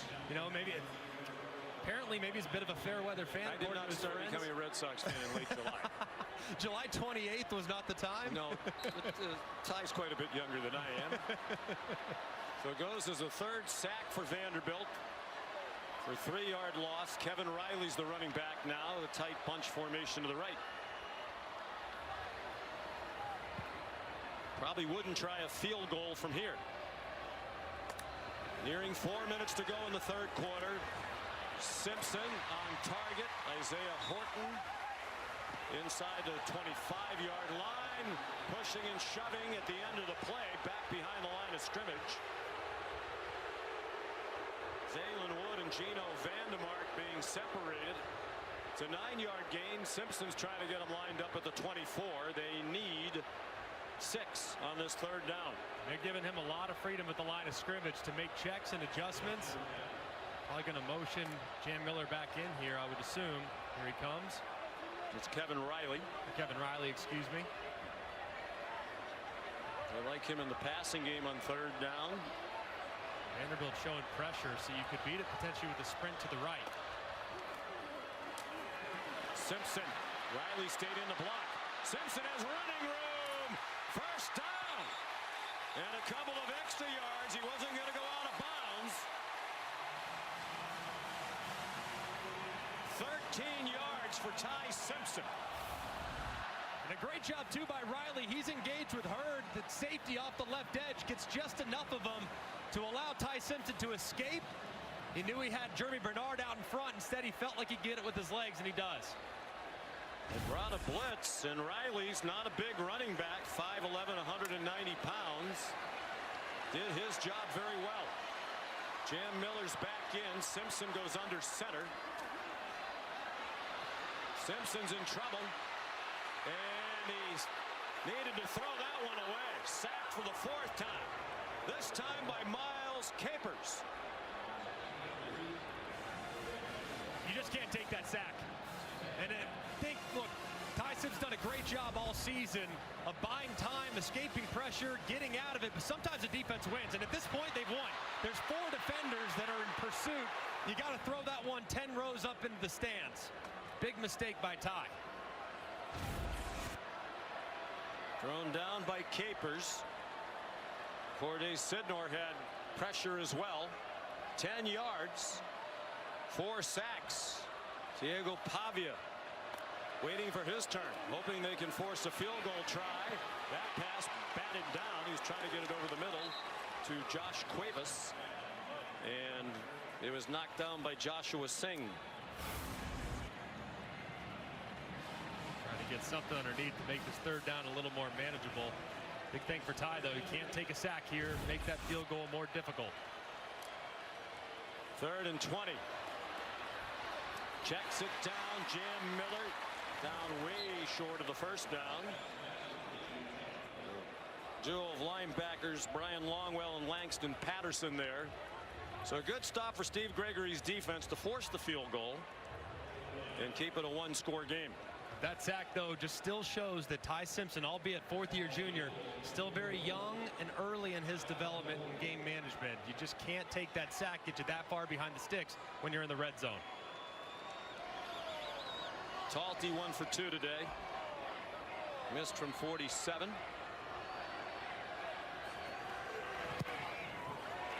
Inside of 40. He's still perfect for the year. That's a 30-yarder. They've made some progress, but Hurricanes fans want more. Connor Talty the kickoff, and it's a touchback. Diego Pavia's had some good moments today. It started early on the ground. The misdirection's just a thing of beauty.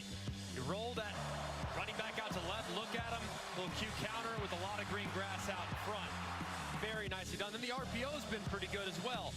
See those 2 defenders sneak into the backfield, assuming run. He throws it right behind him. It's been pretty efficient, but there hasn't been the big play. They feel like they're much more explosive this year, but it hasn't materialized against this defense. At some point, they got to take a shot. They've done very little since the first 2 drives. Pavia. You think that was a design run? That was kind of like a quarterback draw RPO. So he drops back. You have a guy wide. You also have a guy on the hitch. So if they come up and take the quarterback, you throw it at the hitch. But so far, Alabama, big priority in this game is to be sticky in coverage and don't overreact to him taking off. And they've made plays inside the box because of it. One of the things Kane Womack emphasized with the defense, don't go for that pump fake, jump in the air, just get a hand up in case he does throw it. On 2nd and 7, final seconds of the quarter. Pavia got it off through the traffic. Richie Hoskins, a 1st down to the 41-yard line, 13 yards. They don't have to snap it again. And they might not as they're going into the huddle. This is one area where I do think Diego Pavia has grown so much. Last year, if the first play wasn't there, he'd take off and run and try to create the big play. Now he's being a little more methodical, and you have to respect the underneath and the downfields. Will they get it off before the end of the quarter? No. Welcome back to Alabama here with head coach Kalen DeBoer. Coach, at the half you said you wanted your defense to play with more physicality. What do you need them to do here? Yeah, they've done a nice job the first 2 drives here, and just got to really continue to do our job, you know, and keep lining up, make them play another play. They got off the field, you know, we got to make sure we get a stop here. Thank you, Coach. Every game is important, and you're the coach at Alabama. And Kalen DeBoer, some feel bigger than others. This is a big one for him. Trying to get some traction, put together a winning streak. They've won 3 in a row. A.J. Newberry, the ball carrier. Driven back by a host of tacklers, including James Smith. Wonder if there's something wrong with Alexander, who's their best back. Apparently not. He's trotting on now with Eli Stowers. And Stowers, Greg's had a quiet game by his standards.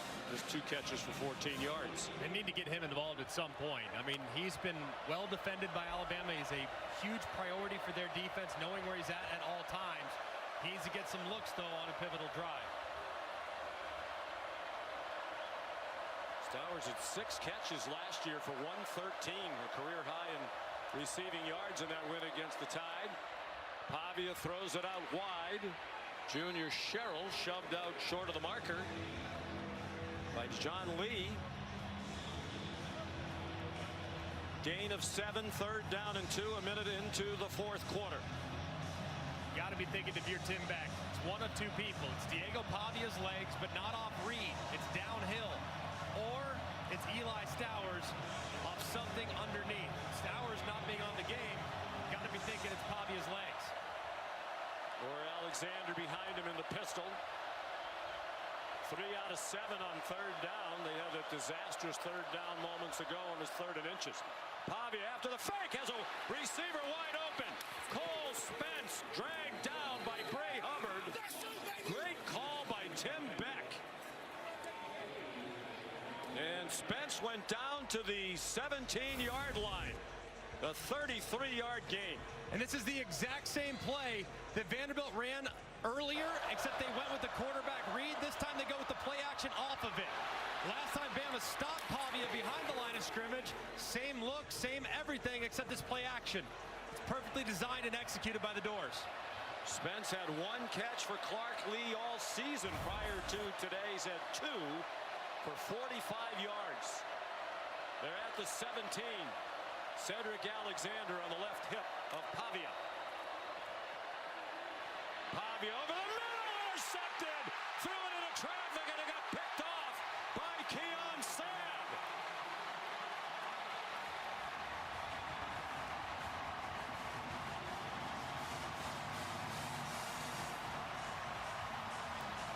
Tim Beck with a stunned look. He hasn't seen Diego Pavia do that very often. Forced it over to the middle.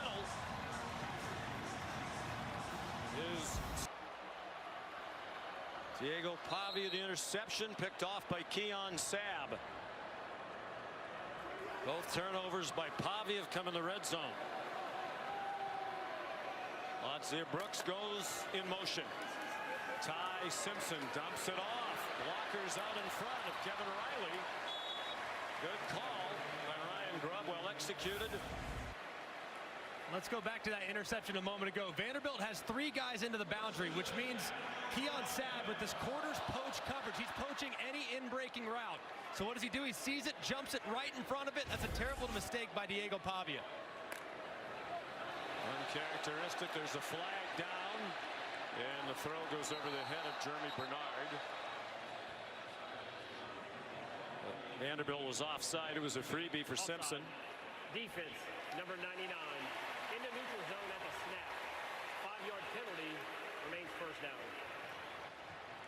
That play a moment ago by Pavia, you have to know against that defense, that backside safety is who you have to locate. If he moves towards the passing strength where he was moving, you have to work one-on-one to the left-hand side. And Pavia throws it right where they wanted him to, and Sabb makes him pay. In a year and a half now with Vanderbilt, it's just the second multiple turnover game for Pavia. The other one was last year against Texas, then ranked number 5. 1st and 5. Simpson looked like he was going to run, lofted it out to Williams, and that's well defended by Brian Longwell. Loss of 1. The interception by Sabb, his first of the season, is 3rd for Alabama. For a defensive player injury. He had 2 last year. He also had 2 for Michigan in 2023 when he was a member of the national championship team that beat Kalen DeBoer in the University of Washington. I know they're very happy to have Sabb back too, because when he was lost last year against Tennessee with a foot injury, big absence in the back end. He's a great presence for him. Colby Taylor is the injured player for Vanderbilt. A lot of emotion coming in after Vandy's upset win against Alabama last year. Last year, Vanderbilt dominated the time of possession over 42 minutes. Today, a significant edge for Alabama. 3 for 3 in the red zone, while Diego Pavia has had 2 critical red zone turnovers. Colby Taylor helped off, favoring his left leg. Their starting cornerback is in the tent. 2nd and 5 for Alabama, up by 6, nearing 11 and a half to go. Simpson dunked it off. Rico Scott hit hard along the sideline by Dante Carter.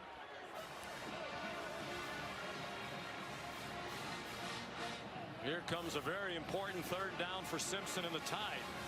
3rd down and 5 after no gain on that play to Scott. One thing we haven't seen throughout this game is an option route by Alabama's slot receivers. That's usually their go-to on 3rd and medium. You can build out of a bunch, you can have a condensed formation, but the option route has been their friend. So I'd be looking towards the top, some type of option with Bernard or one of those receivers in the bunch. Jam Miller, the running back. Commodores rush 4. They still flush Simpson. He's running out of room. Dumped it over the middle. 1st down. Isaiah Horton. Again, the ability of Simpson to extend the play, get somebody open, and he found the big target, Horton. He just never gives up on the play. It's poorly protected up front, flushes him into the boundary, but he just gets rid of it before he goes out of bounds. Ty Simpson is growing up before our eyes, man. Jam Miller chopped down after a good 1st down run. C.J. Hurd another tackle, 5 yards there. Ty Simpson in his 4th year in the program. The previous 3 as a backup. 1 year to Bryce Young, the last 2 to Jalen Milroe.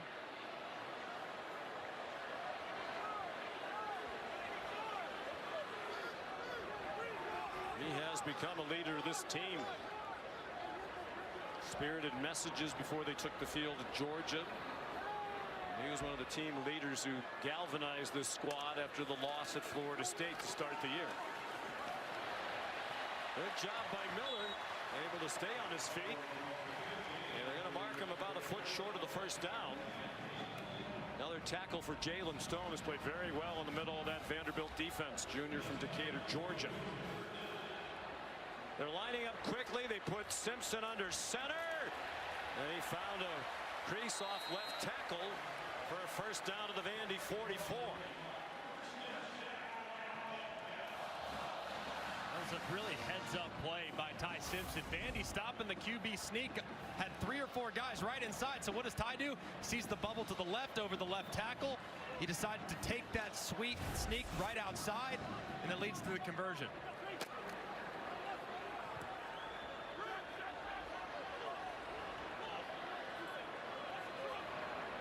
8:45 and the clock running. They've taken nearly 4 minutes off the clock on this possession.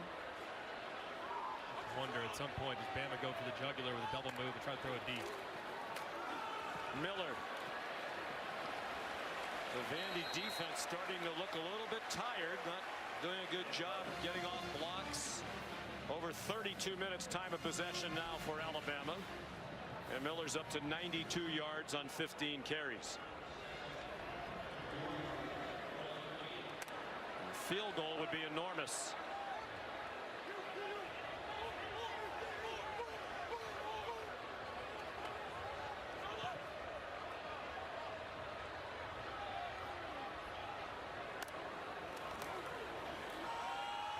Miller bounced outside.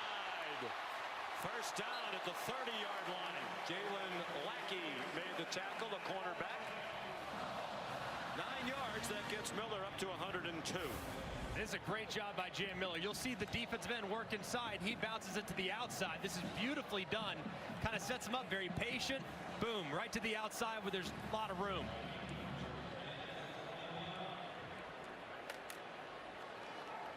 His second career 100-yard game. Had 140 against USF last year.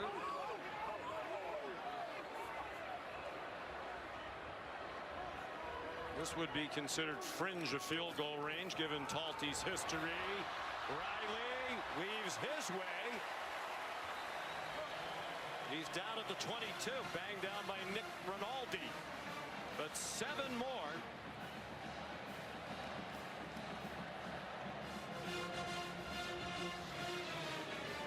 This is just a statement drive from Alabama.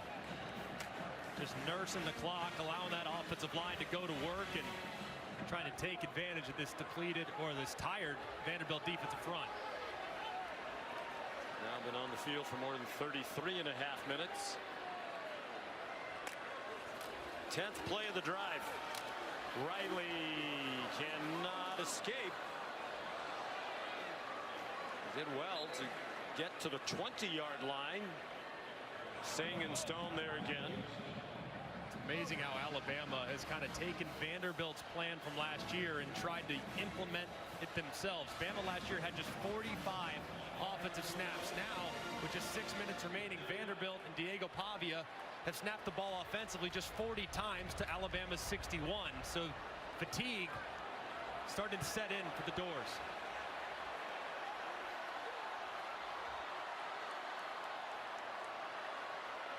Lots of maneuvering. Simpson runs under center. They give it to Caden Proctor for the first down. The offensive tackle made a catch and bowled people over after it at Georgia last Saturday night. Who wants to tackle 366 pounds? How about the big fella up inside on fullback dive? But look at the big old pocket right there. That right arm up, doing it exactly how he's supposed to. Rolling through it. And finding his way to the first down. You just got to give your big guy a steak at some point, you know? I mean, give him a steak right there. Toting the ball, that's a steak. 6'7", 366. Junior from Des Moines. Miller. Nifty play calls by Ryan Grubb. And here's a look back at last week's second quarter, final seconds of the quarter. Proctor to the 2-yard line from the 13. They scored a touchdown on the next play. Holly Rowe reported, and part of that was reward for the great job he's done losing weight. That has been a struggle for him, but he's over 9-week span lost significant weight. In some ways, these ball handling plays are his reward. I think it's a real impressive feat too. When you talk with Ryan Grubb, he really applauded Caden Proctor's professional approach, saying it's fun to see a guy go from amateur to professional right before your eyes, and Caden's commitment the last few months have been remarkable. Timeout, Vanderbilt. When we're finished here in Tuscaloosa, it's on to Tallahassee. Malachi Toney, an undefeated third-ranked Miami at Florida State. He's had a terrific freshman year. We did their opener against Notre Dame. The coaches and the quarterback Carson Beck were raving about him, and he's lived up to it. 15th play of this drive. They've had the ball for 8 minutes and 21 seconds. A statement drive indeed. It's a blitz coming after Ty Simpson, and an incomplete pass. Diving attempt made by Ryan Williams. Simpson had to throw it on the run. Here is a huge field goal attempt upcoming for Connor Talty.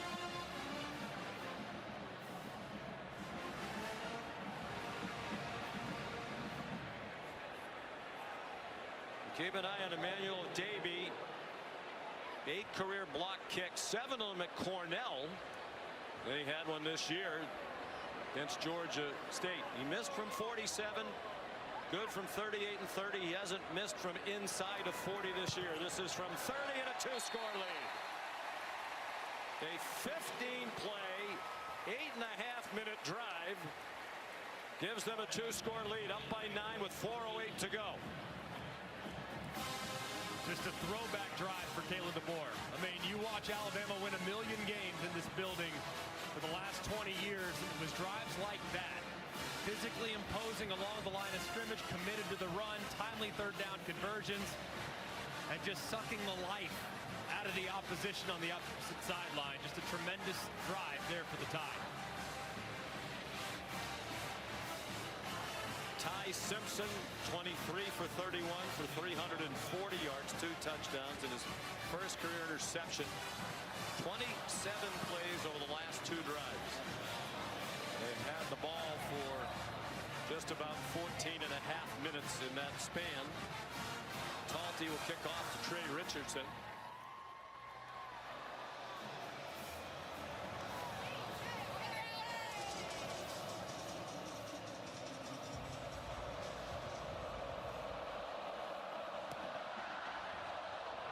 Richardson is going to try it from the goal line. Osir Brooks slowed him down initially, bounced off a second hit as well. Richardson turned the corner and went out at the 35-yard line. Took the kicker, Talty.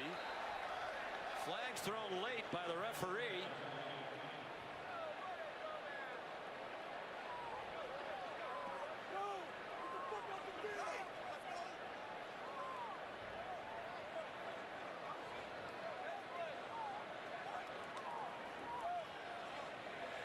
In a low penalty game, something we haven't said very often this year. Personal foul, unnecessary roughness, receiving team number 92. The penalty will be enforced half the distance to the goal from the spot of the foul. First down. And that's a huge penalty. Instead of starting at the 35, down by 2 scores, the ball's coming back inside the 20. Jalen Stone's had a very nice game. He had a lot of tackles in the middle of that defense. But that's a killer. Just a completely unnecessary decision there by Stone. Way behind the play, going out of his way to try to take out an Alabama player, and he costs his team. Just a critical error. 2 timeouts and the 2-minute timeout for Vanderbilt. Alabama's going to lose a timeout on defense. It is their first. Show you exactly what Stone did, and this is him as he's engaged right there. He actually came from way out of the picture and got about a 20-yard head start to create that contact, and it's just completely unnecessary. And Vanderbilt, known for being so disciplined, so well coached, a very uncharacteristic mistake there for a key defender. Barkley let him have it. Now I think he's trying to pick the young man up again. He's clearly very emotional.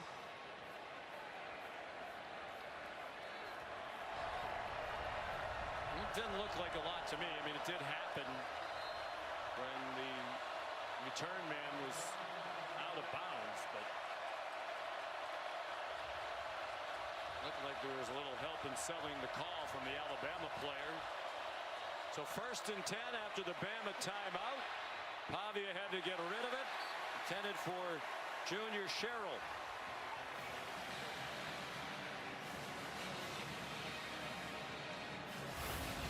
We'll go back one more time. This is the running start right here. Watch him out of his way, way behind the play. and delivers a big hit. It's completely unnecessary, and the official was all over it.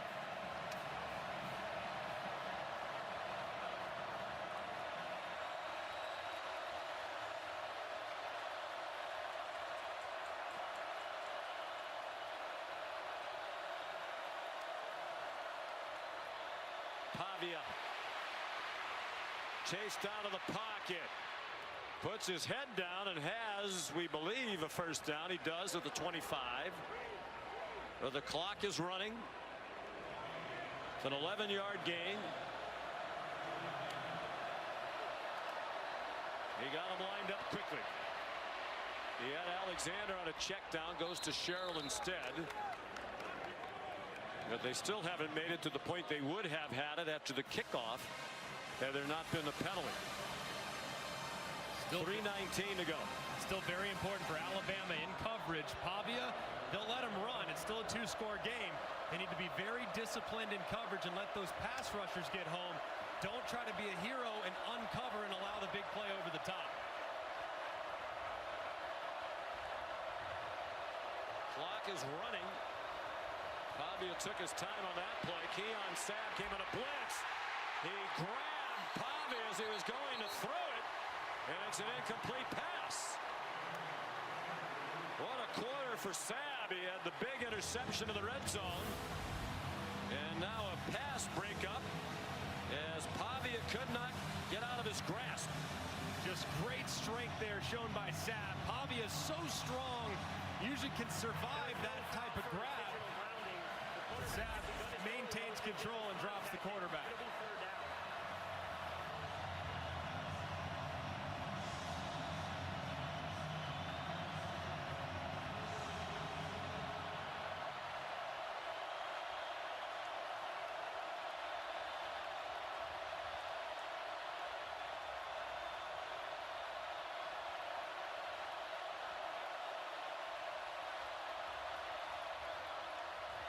On 3rd down and 5, he has a man open, and it is caught, said the officials, by Trey Richardson.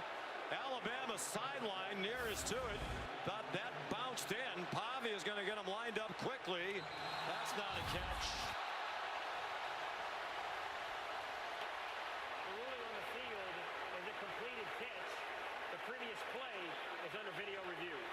It shouldn't take in review. It was pretty. As a matter of fact, you could read Kalen DeBoer's lips. You saw that, saying to the line judge right in front of him, Jeremiah Harris, that was clear as a bell. Very clear, but actually in some ways a bit of a blessing in disguise for Alabama's defense. Now their pass rushers get 30 seconds, 45 seconds to kind of catch their breath, calm down a little bit, and then re-rack for that final push. So I think in this situation, while frustrated it's not called correctly initially, it does actually help Alabama's defensive front some. You saw that. After video review, So did 100,000 others. Prior to possession, it'll be 4th down and 5 at the 49.5-yard line, and the clock will start on the snap. Diego Pavia, the famous quote during the week, if we play our game, it won't be close. He has not played his game today. 2 red zone turnovers, and that is an instance where he had a receiver wide open on a play they needed to have, and he threw the ball short.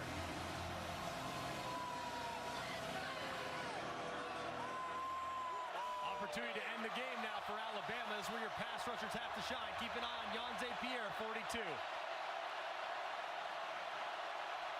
Alexander, the running back. Last chance for Pavia and Vanderbilt. Sabb, another blitz. Diego throws another interception. There is a flag down. Xavier Mincy bringing it back. Then he gets hit out of bounds by Bryce Henderson, the tackle.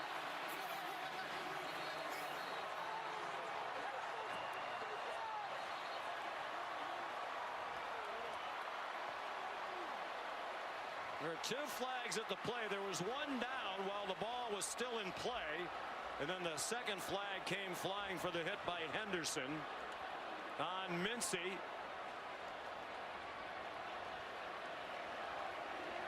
Now, I guess in that instance, Greg, you can't blame Pavia. I mean, it's 4th down. You got to throw it someplace. You have to make a play, take a chance. There are fouls on each team during the play. Prior to the pass, holding, defense number 14. That 10-yard penalty will be enforced from the previous spot and includes a 1st down.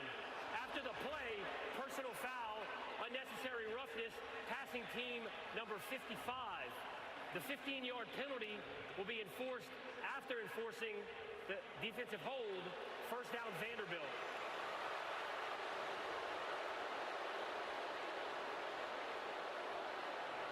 So there is still life for the Commodores on the defensive holding penalty.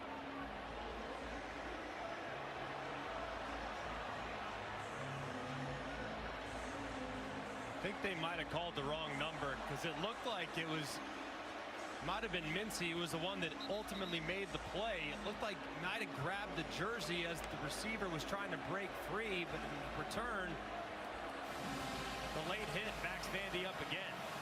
Yeah, the 2 personal foul penalties have been huge. The one at the end of the kickoff, and that hit out of bounds. They have the ball, but they're back on the 25-yard line and running out of time. 2.5 minutes to go. Richardson, transfer from Division II Washburn in Kansas, gets 6. Justin Jefferson, another tackle. Pavia gets him lined up quickly. The dink and dunk isn't going to get it done. He has Stowers running down the middle of the field, run over at his head, and threw it to Hoskins instead. Too high for him. Baker Patrick Jr. part of the coverage. They have plenty of crimson shirts around the Vanderbilt receivers.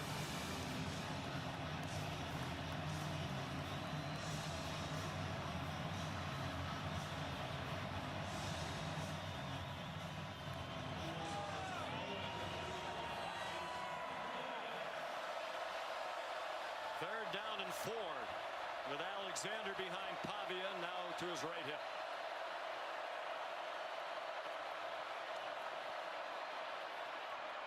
Stowers the catch.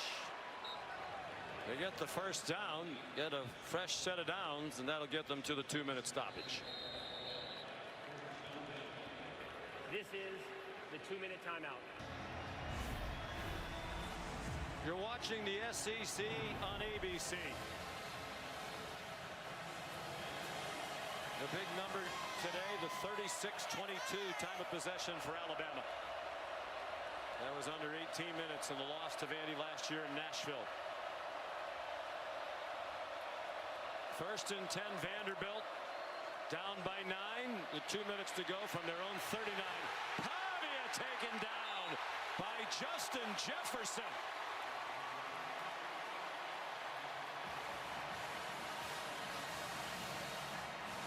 Vandy's not trying to use a timeout here, especially considering how far downfield those receivers were. That's through the hands of Stowers, who has not had a good day. They've had this ball for 10 plays. They've moved it 14 yards. 2 personal fouls hurt. Vandy desperately trying to get to 6-0 for the first time since 1928. Really up against it now with 1:34 to go. You can just anticipate at this point, Bama play prevent defense the rest of the way.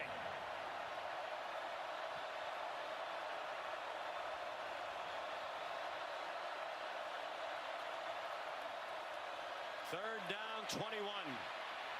Pavia throws on the run, and it's broken up and almost intercepted by Xavier Brown. Looked like Brown was going to secure it, but Richardson does a great job throwing a shoulder in there to dislodge the football.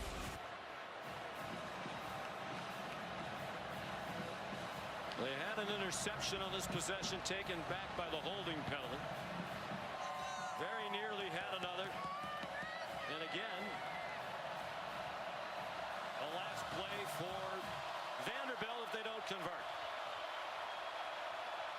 goes 3 for his last 12 for 19 yards and an interception. Alabama back deep in coverage. They got close to him with a 4-man rush, and Stowers couldn't make the catch. He would have had the first down. He did not hang on. Like his best pal Pavia, he has not had his best day. The Commodores with 2 timeouts left. Kane Womack's defense with a big performance today. And Alabama's on the verge of 4 wins in a row and going to 2-0 in the SEC for the 9th time in the last 10 years. And it was a great effort by Stowers and Pavia just to give him a chance on 4th and forever. And Kane Womack has done a fantastic job throughout this game. Got gashed early with a couple big runs. Defense then settled in. He made some tweaks and adjustments. Secondary played better in run support. And they, for the most part, shut Vandy down these last 3 quarters. Out of the gun, Jam Miller to the 24. Clark Lee will use one of his 2 remaining timeouts.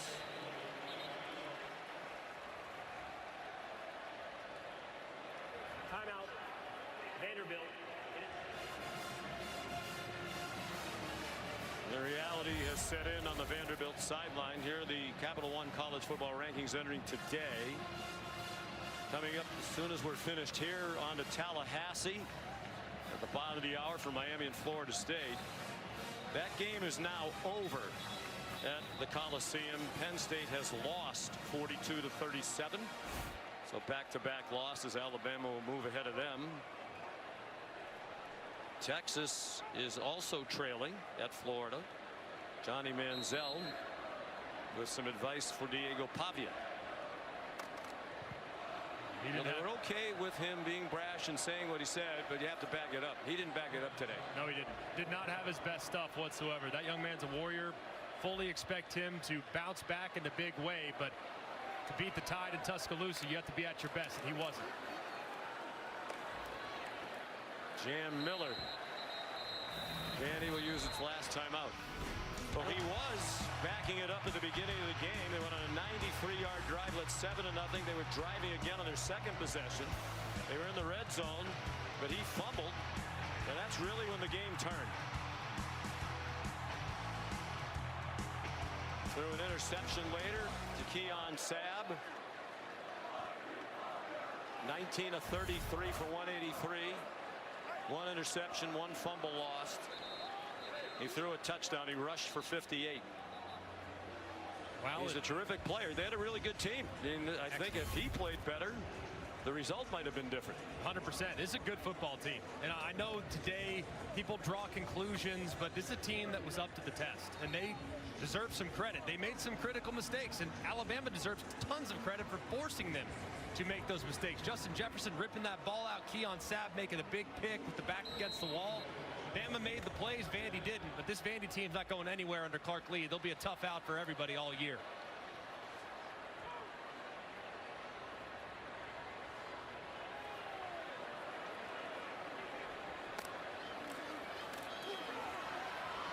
Miller stopped short of the first down. I would think you'd go for this. You wouldn't risk a field goal, risk a block. Even if you don't get it, you're still up by 2 scores. They have no timeouts. They're going to have no time on the clock. So the offense is going to stay out there. Well, you live here. You played here. What's the temperature now of Kalen DeBoer? I think people are starting to see the fruits of the team's labor. And I think they're starting to see, hey, it's a team that can go and compete and play with anybody. And I think since the Florida State game, which was a rude awakening for everybody, the response has been tremendous. The edge that you've referenced throughout the show, Sean, has been tremendous as well. And they have an inspired team with a great leader and a great coach and a quarterback that's playing as well as anybody in college football right now. Well, Ty Simpson said, and we asked him, does it bother you and your teammates, the heat that Kalen DeBoer is getting? He said, well, it would have happened to anybody who replaced Nick Saban. He said people doubt him because he's not Coach Saban. People are doubting us, and we really have just tried to block it all out. We're playing for each other and for ourselves. And I think back to what the great Bill Parcells used to say all the time: you are what your record says you are. If this stays in the win column, Kalen DeBoer as a head coach is going to be 117 wins and 17 losses. Even more impressively, his performances against AP ranked teams. Well, he's going to go to 13-2, which is the best winning percentage of all time in ranked against ranked matchups. And one of those losses was the national championship to an incredible Michigan team, and another was at Fresno. The guy can flat out coach ball. He sure can. And he's a great person, and he's going to have a touchdown from Jam Miller.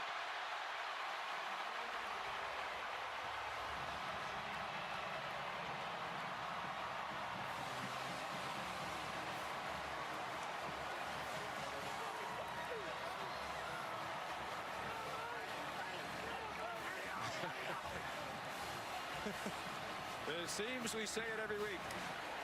That score was meaningful to a lot of people. Many people. Many people. A whole bunch of people.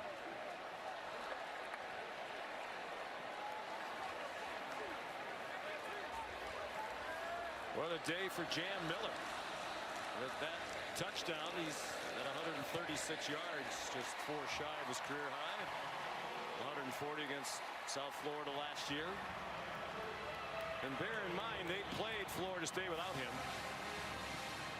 And the coaches, Kalen DeBoer, talked about that first game of the season. First of all, tough opponent. You're playing a team with the new offensive coordinator, Gus Malzahn. It's the first game for Ty Simpson with Ryan Grubb. And there's a learning curve there as well. But the response has been terrific. Outstanding. And it's not what happens, it's how you respond. And that's been the rallying cry for the team. And look, the Florida State game was a tough game. That's an inspired opponent that had that game circled for 2 years against a great quarterback, a really good offensive coordinator in Gus Malzahn, and a really good coach in Mike Norvell in a hostile setting. So this, I think, has been tremendous these last few games to see how this team has rallied together, ignored the outside noise, and focus on the task at hand. That's performing at a high level. Simpson was terrific. I do think the biggest play of the game was made by Justin Jefferson when he ripped the ball away from Pavia. But it looked like at the very least Vanderbilt would be ahead 10-0, perhaps even 14-0. The whole game changed on that play. And it would have been interesting to see what the crowd was like had that game gone to 10-0 or 14-0. I think one other thing too about this Alabama team is in the past, last year and especially against Florida State, the initial response to getting punched was not great. Well, they got punched today, and the response has been outstanding even throughout this game, which says a lot about how this team has grown and matured. Well, last year the loss to Vanderbilt sent them into a spin of mediocrity. We wound up after that 4-0 start finishing 5-4 with some really poor performances. Alexander tackled immediately by Nakai Hill-Green, and Vanderbilt not in any big hurry.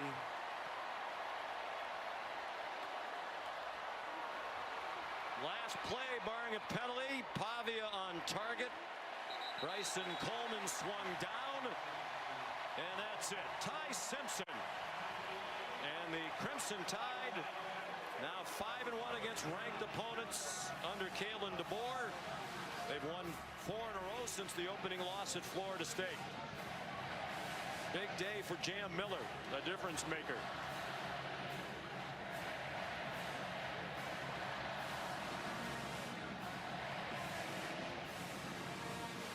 You know, we talk about Pavia saying what he said. He was being true to himself. Yeah. And I don't think Clark Lee would want to change that. Matter of fact, he said he had no problem with it, and he'll continue to be that way. And it's that attitude that has helped turn this program around. No denying that. And you also saw how many Alabama players went over to dap him up. There is respect that Alabama has for that young man. There is. There's a lot of respect that they have. Tim Keener right there, one of the captains for the Tide, going out of his way to go tell Diego, hey, keep doing your thing. Because while it might have galvanized Bama, some of his messaging this week, they also recognize the talent he has and the chip on the shoulder that he plays with. How much more could his comments really have galvanized them? I mean, they lost to this team last year. Clark Lee showing his respect for Ty Simpson. Deservedly so. Ty Simpson is vaulting to the top of a lot of Heisman lists, and he's with Molly. Thank you, Sean. Ty, running back Jam Miller with that touchdown to seal it, over 100 yards rushing today. What kind of physicality did you see from the line of scrimmage in the run game today? Yeah, you know, we challenged the guys up front all week, right? You know, everybody was like, they can't run the ball, they can't run the ball. Well, you know, we ran for over 100 yards a night, man. The guys up front did such a good job. You know, really proud of Jam and Kevin, the way they run. But all credit to those guys up front. We couldn't have done it without them, and, you know, I'm really, really proud, and we just got to do it again next week. Vanderbilt punched early, but you guys certainly punched back. What kind of maturity did you see out of yourself in this group? Yeah, you know, I say all the time, right? Like, our group is resilient, you know, through all the stuff that we've been through. And I told them on the sideline, like, hey, it's going to be a heavyweight fight, man. You know, we got to keep. It's the man! We got to keep punching. You know, they're a good team, and in the SEC, right? You know, every week's a hard week. We'll see those guys again. I mean, just a ton of respect for those guys, but a ton of respect for my teammates. Your defense with timely turnovers that changed this game. How motivated was that group today? All week, man. They were so motivated. I'm so happy and so proud of them. You know, Coach Womack did such a good job in the defensive staff. D-Law and Tim Keenan, hey, appreciate it, man. Appreciate it. Thanks. You know, they challenged them all week. You know, we told them, like, last week or last year, right, you know, is gone, but it's never forgotten. We knew how, you know, we came, but we're going to make sure that, you know, that doesn't happen again. Congrats on the win. Thank you. God bless. Sean.